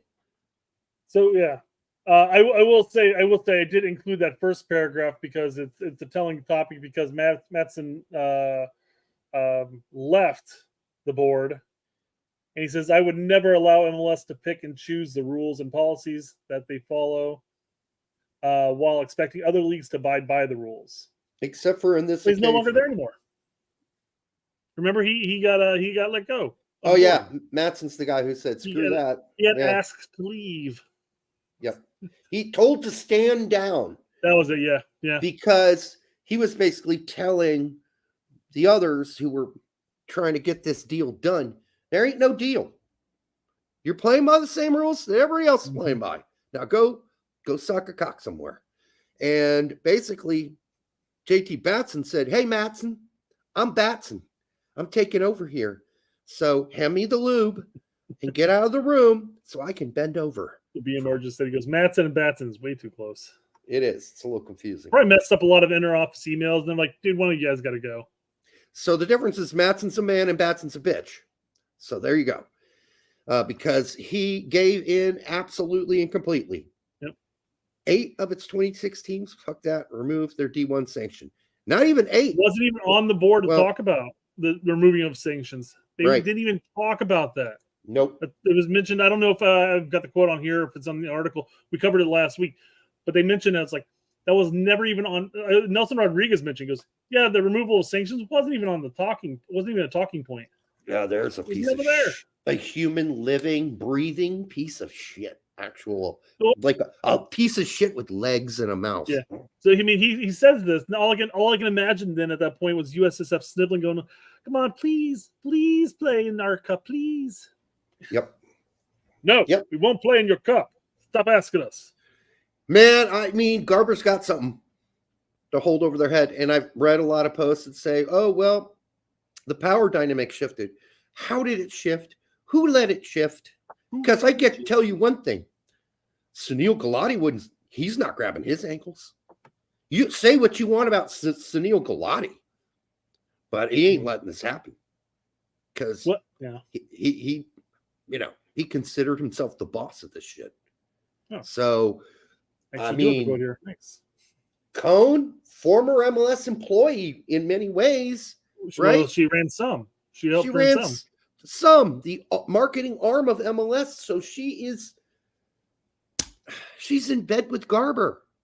Hopefully not literally, but figuratively. And be a conflict of interest. And Batson, here's the guy who said, people said, well, Batson, he could have, with his Ivy League degrees, he could have ran any major corporation and got paid a lot more. But he chose this job because he's passionate about it. Well, he may have chose this.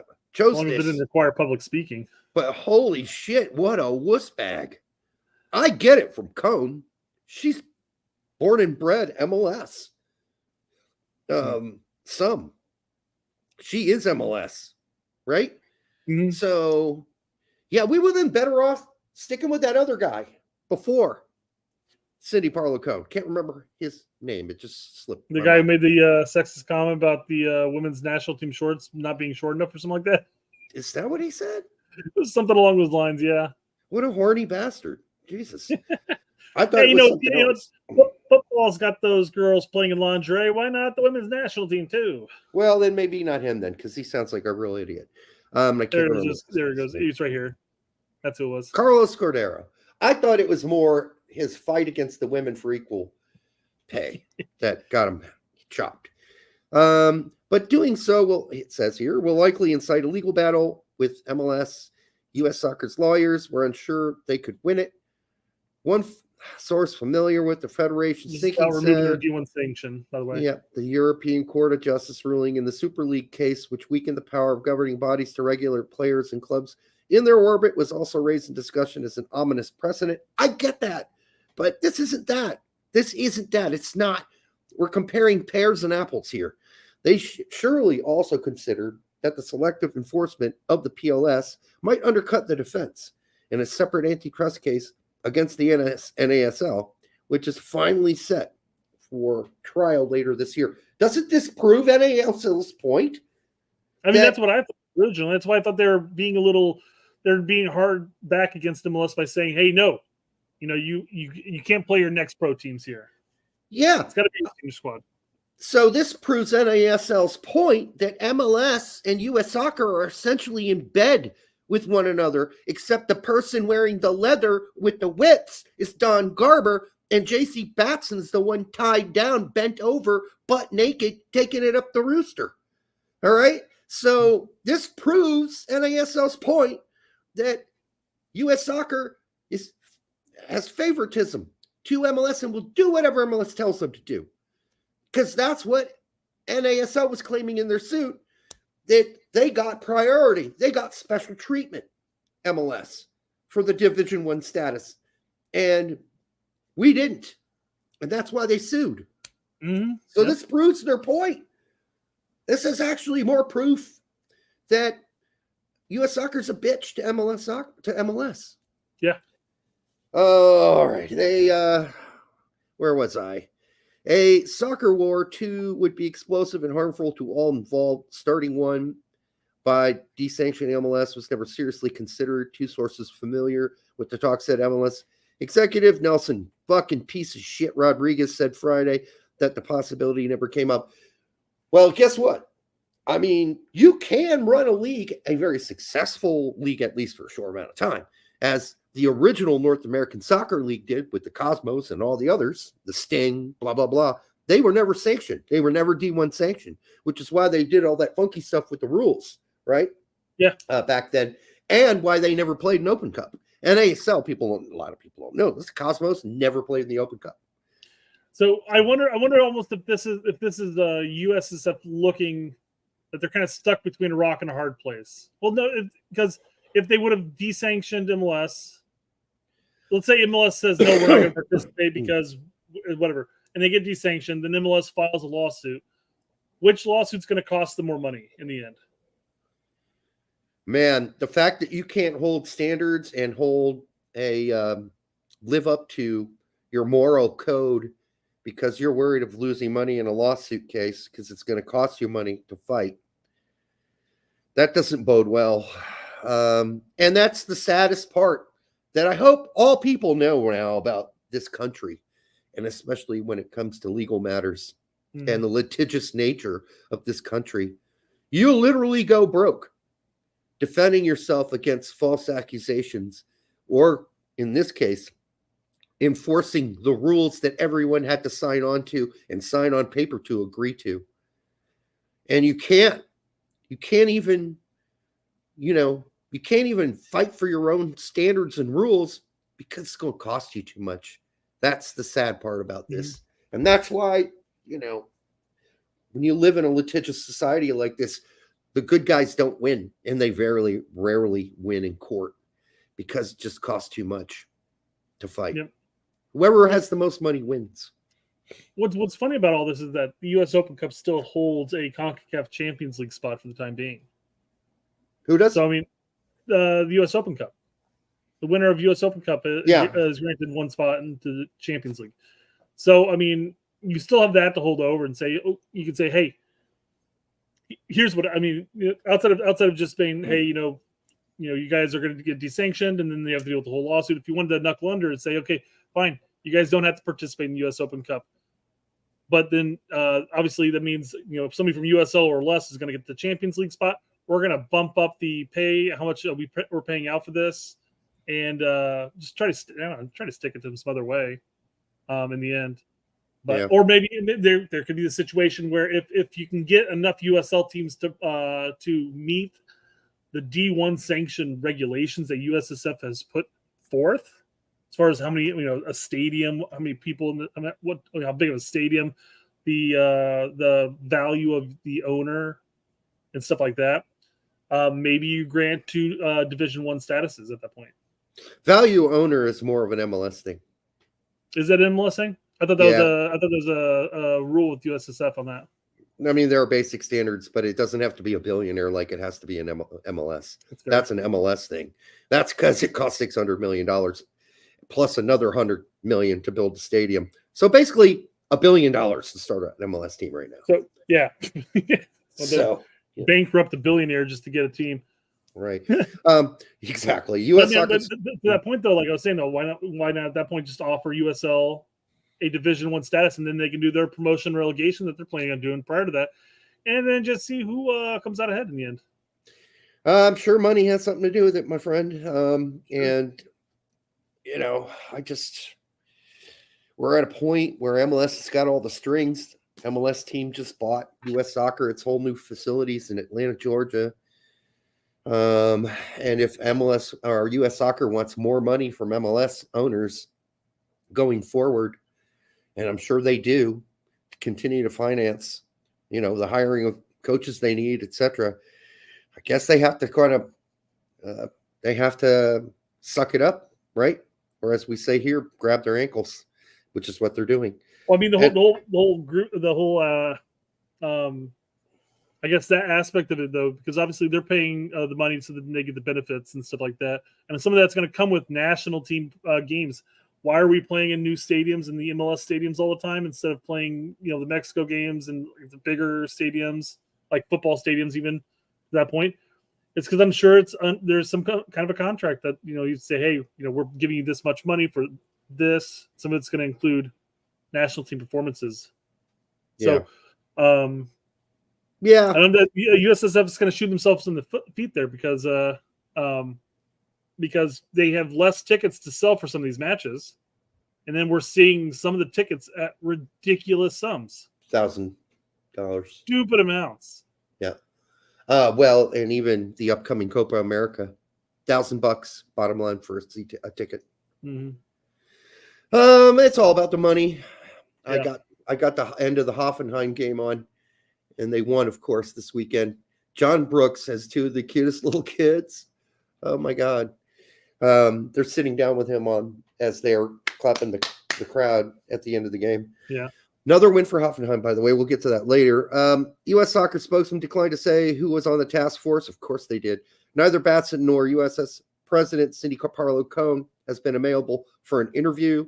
Well, it's really hard to get to an interview when you got a cock in your mouth. So, yeah. I guess we'll have to wait till that's over. So it's unclear who exactly bent to MLS. I like the fact they're using my meme. Who chose diplomacy over hardline enforcement, but it's clear why. To preserve the Open Cup. This is preserving the Open Cup, whose future remains uncertain beyond 2024. USSF officials will try to incentivize MLS participation rather than require it. Oh, we're going to pay you. We're going to give you more money. Basically, what's going to happen to participate. American soccer's shifting power dynamics have left them in many ways with no other option. I don't agree with the no other option thing. Sometimes you die on your sword if you really believe in something, if you really believe in the rules and the regulations that the board was built to protect at U.S. Soccer, then you go down with a fight. You go down with a fight. You know how bad that would make Garber look? Out of the thousands and thousands of comments on X about the situation, there was only one Nimrod out there. One idiot who said, "Oh, you guys quit crying about it. So you can go play on your high school fields if you want to." What a shill. Mm-hmm. What a shill. What a dickless shill. Mindless shill. Anyhow, that's not even a balanced way of looking at this. That's just like totally one-sided. Like, I can understand why MLS doesn't want to do it. Like, if you want to make that argument, you can lay it out and say, here's why they don't want to play in the tournament anymore. I'm still going to say they got to play in it, but at least I'll listen to the argument.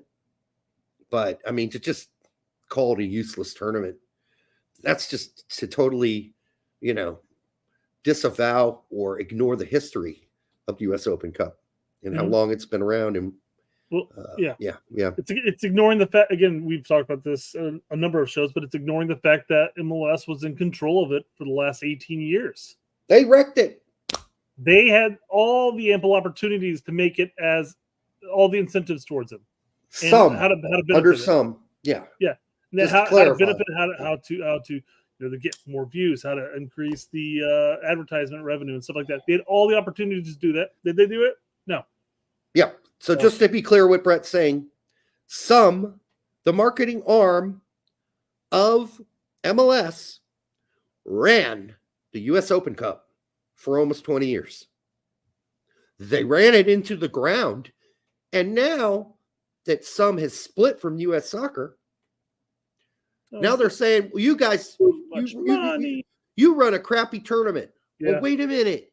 You guys got us to where we are. You ran the tournament. And if it's crap, it's because you made it crap. It's just unbelievable. The contradictions here, when illuminated, are absolutely fantastic. I mean, it doesn't make any sense, but so many things nowadays don't make any sense, do they? So it doesn't shock me. Yeah. All right. Well, that's that issue, unless you got more. Nope, that's all the U.S. Open Cup and MLS topics I got. Let's cover Yanks abroad. Yanks abroad, real quick. On Friday, Haji Wright went 45 with a goal from the PK spot in Coventry City's loss. Pulisic, 90 minutes in a win where he drew multiple red cards and frustrated and pissed off the players on Lazio, right? Yep. Lazio.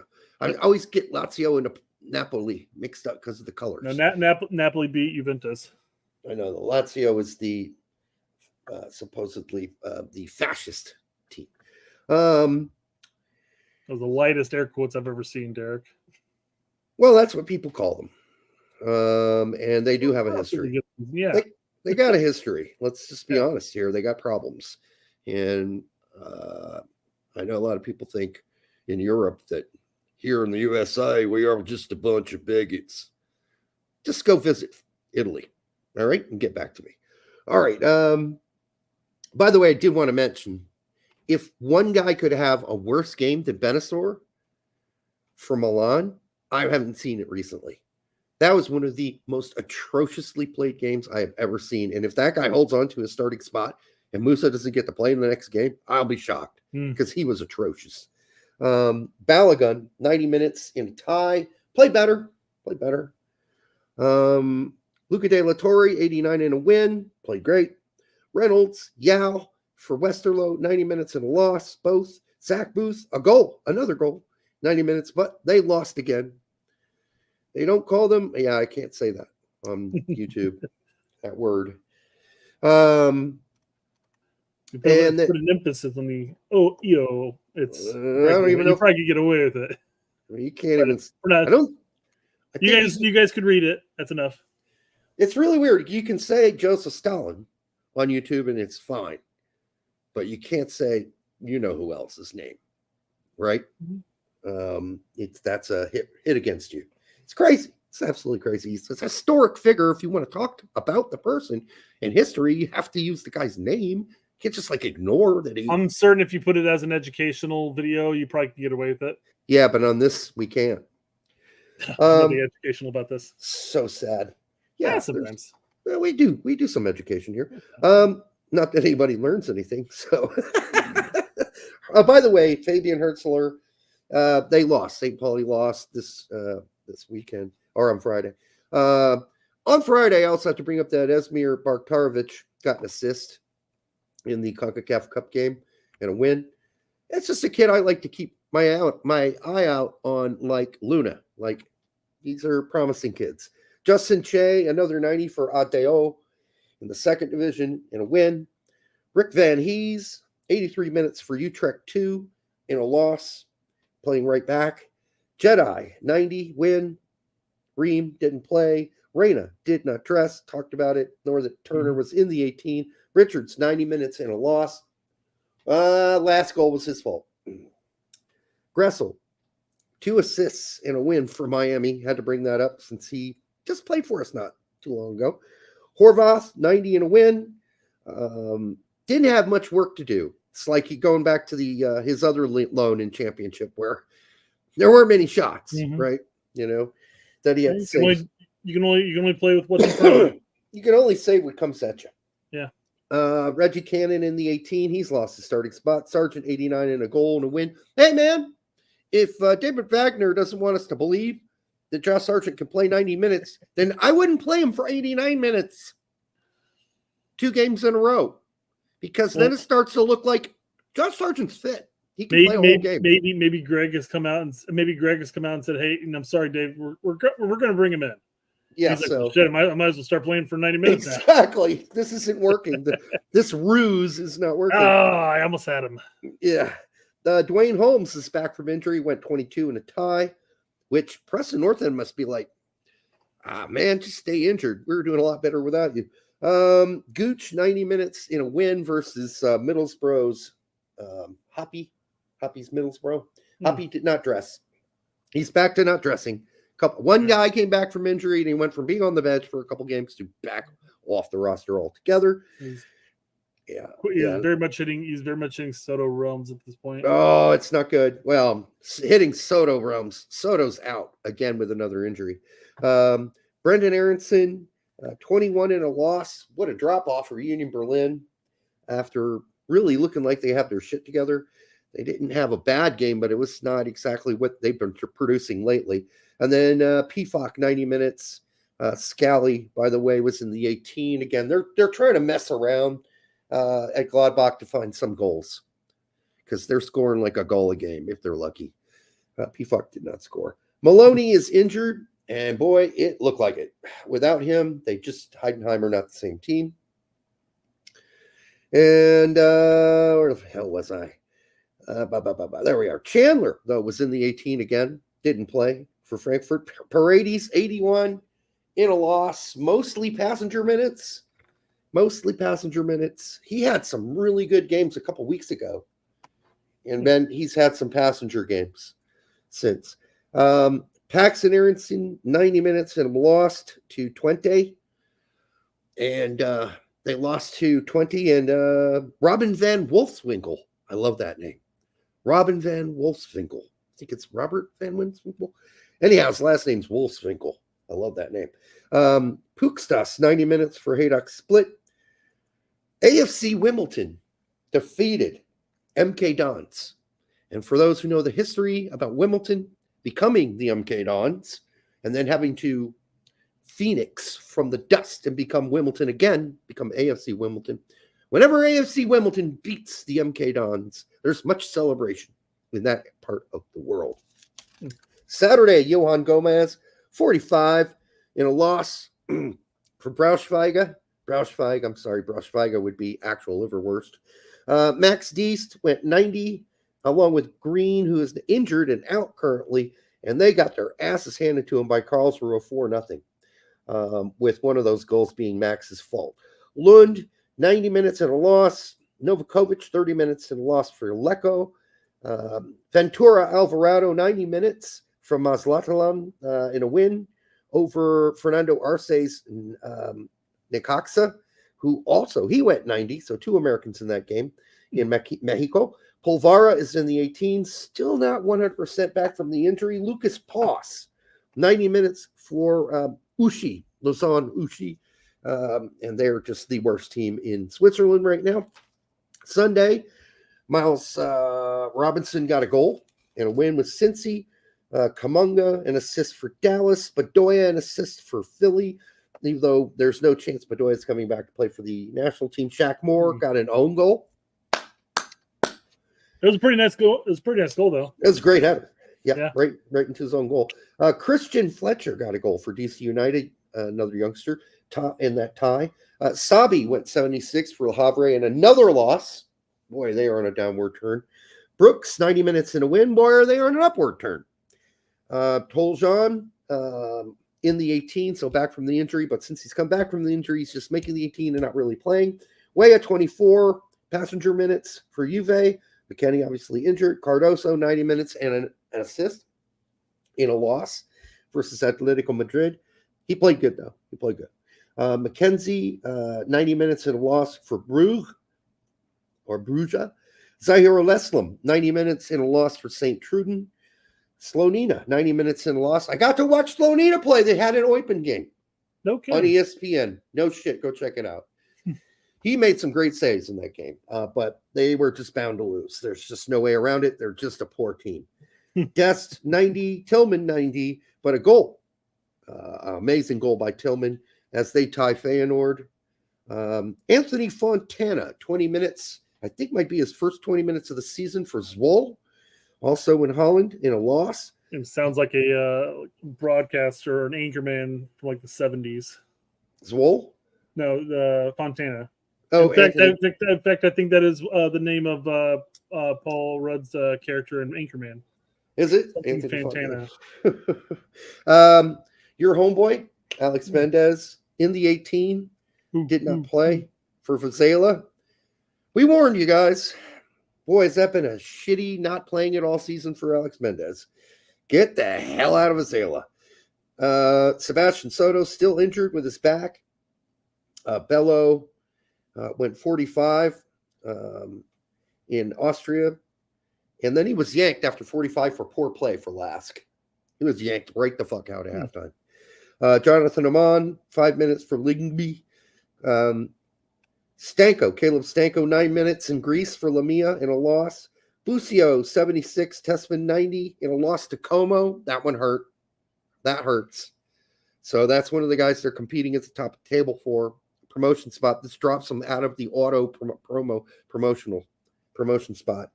Gio Caccini was in the 18 for Como, but didn't play. Boy, that was his dream move. That's been nothing but not playing so far. He's played in one game for 10 minutes, maybe. Zendejas, Gioacchini, get it right. Zendejas, 20 minutes, 2 goals, and assist in a win. And just like he came in for 20 minutes, it just took over. Just took over. Cowell went 76 in a loss for Chivas. Cameron Carter Vickers is back. He not good though. He went 90 in a loss in a just a shocking loss. Conrad, Ed Ibar in the 18 did not play.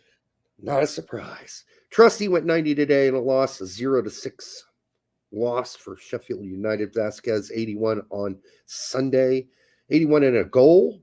So he's hot. Hilton 61, Osadina 80 for Dordek. They're in the promotion to go up to the big boy league in Holland. So let's hope that continues to happen. That'll give us 2 more Americans in Holland next season. Although we're going to definitely lose one because Zach Booth's falling down. He's on loan, so maybe he's not going to stick around. Zalalem, by the way, I've noticed that he's not been in the lineup for Den Bosch for, it seems like, half a season now. Why, you ask? Injury. And Anello, 9 minutes, an assist, but a loss for Canberra versus PFC's 2 team. A loss. Woo! That was Good Lord. That was a lot for this weekend. Got to watch a lot of games, though. I do like the fact that somebody noted that Tact was referring to wrestlers' ears as busted ears. In the United States, the common name for wrestlers who have those fucked up ears is cauliflower ear. Cauliflower ears. I'll have to pass that. Less to do about wrestlers and more to do about MMA, Brazilian Jiu-Jitsu. Brazilian Jiu-Jitsu is wrestling. Yeah, I know, but it's different in its own right. Not wrestling like we know it here. Oh, no. It's not WWF. I'm talking about wrestling. Olympic wrestling. No, it isn't. No, you're right. There is a little bit. There are differences for sure. Certainly, there are a lot more. I'm going to break your fingers, I'm going to break your arm, or I'm going to break your fucking leg. That's Brazilian Jiu-Jitsu, where in wrestling, you're not supposed to be breaking people's things. You're supposed to be pinning them, right? Sure. That's kind of different. So you're right in that. But there's still forms of wrestling. Are we done? No. Oh, okay. Bobby, not Brown. Sorry, Bobby, I missed this somehow. I was back at 9:45 when we were covering MLS. So For $4.99. Thank you, brother. I'm not calling you brother just because your name's Bobby Brown. Bobby, not Brown. Now that we know MLS has U.S. soccer by their non-existent balls, boy, that's an existential question right there. I mean, that's twisted. Does it give credence to the theories of an MLS quota? Congrats on the new single, by the way. Thank you, Bobby. Listen, that's been already been confirmed by Jurgen Klinsmann and many others that there was an MLS quota. It's not even debatable at this point. It's just known as true. The people that don't believe it are basically the people that line up at Don Garber's back door so they can suck his cock in the morning before he goes to work. All right. When Meg was on the show with us, did I pull that book up during the show or after the show? What book?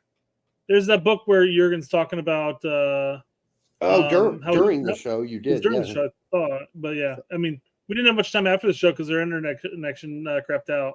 Mm-hmm. But yeah, I forgot when I actually pulled up the page. It was during the show. You found Yeah. it pretty fast. Unbelievable. But via Twitter, not necessarily through a Google search.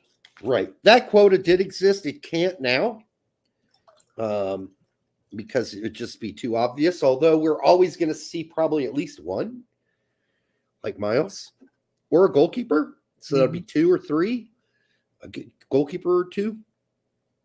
But at this point, it's just so the players that are doing well in the top 7 leagues abroad are doing so at a pace and a performance that even if you're Greg, you're like, okay, well, I'd still like to have 6 or 7 MLSers on my team. No one will accept that. He will get roasted at the stake if that's what he does. He starts seeing Roldan and Morris again, right? Mm-hmm. So he can't go back to that unless there's just a myriad of injuries just all over the place. People dropping left and right. So yeah, the quota was real. Klinsmann said it was real. So there we go. Whew. Yep. Okay. What else we got? Anything else? Nope. We're gonna end it. We're gonna end tonight's show, guys, with Derek's new single. So stay around and listen to that. Hey, we love you guys. He's also got it up on his Twitter handle. So Boomer _Richie. Yeah, and if you go to the actual video on the Straight Red Card, which is where I posted it this time instead of the Brando website or the Brando YouTube page, there is a link where you can go digitally download the whole album if you want it. If you're into indie rock or independent music from that era, which I think was the best era of music, period, from 95 to about 2004 or 93 to 2004, somewhere around there. Great stuff. Just anyhow, that was the era I played in and grew up in, and I got to play with some of the biggest bands at the time too. It was a great time to be alive. I'm glad I did it, especially since my parents always thought, aren't you wasting your time? You're not going to ever make a living from that, or the percentage of chance that you could is very small. I was like, yeah, but I'm glad I did it. Now I look back, those were some of the best times of my life. So I hope you enjoyed the song. Thank you for supporting the show. Thank you for all your super chats, all of you that provided super chats. And, we'll see you on Thursday. And until then, real quick, here's one question about the topic at hand. Probably Guided by Voices. Probably. I'm trying to think of some of the other ones. There are other ones, and I've got some of the old posters up here somewhere, so maybe I can find it. There were some other ones that were big, but I don't remember their names anymore.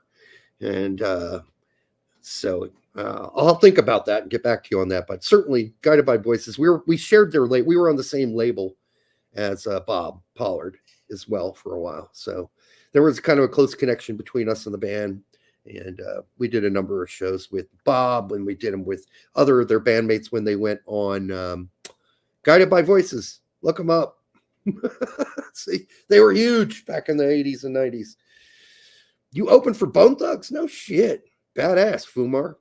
I mean, I look back and my era would have been more like if I was into, and I was involved in the hip hop scene for a while, I would have been like, love to done with like Tribe Called Quest, or Black Sheep, or the Beasties back in the day. Even De La Soul's first 2 albums were fabulous. So, I had a chick leave a Guided by Voices CD at my crib back in the day. Then you had a good chick on your hands who had good taste. You performed at the House of Blues. Pretty badass. Pretty badass. All right. That's going to do it for today. Enjoy the song, and we'll get back to you on Thursday. Thank you, guys. Love you.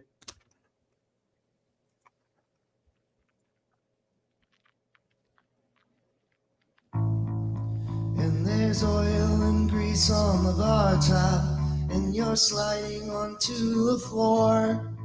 Could have seen it a mile from the floor top, but the stage lights and tables were black. You were sliding across the floor, didn't know it, didn't bother to care. What an angel and what a whore. What a sidebar with an infinite bore.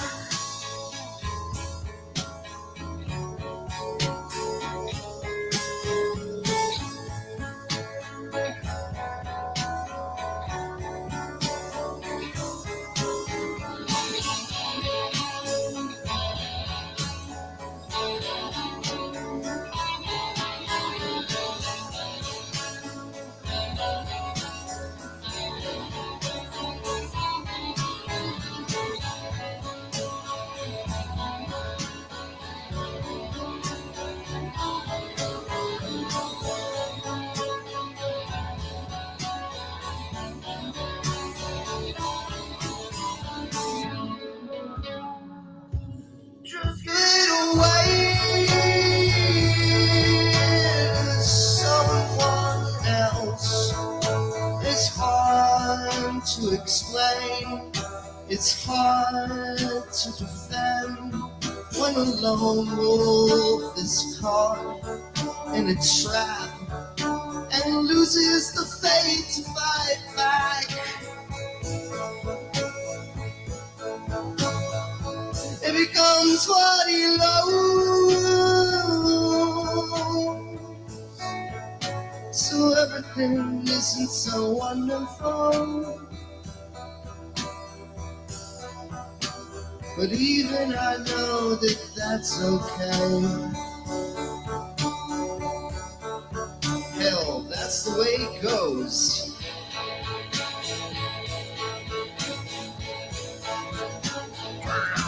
Just give it away to someone else. I respond to keep you down, respond to keep you around. I respond to delivery is late. It's never gonna be my fate. Hell, that's the way it goes. Do it again.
That hurt. Then what is this thing? Gio should never play for U.S. men's national team again because of the action of his parents. What an idiot! Oh! type of Muppet does this? It's Muppets. Absolute Muppets.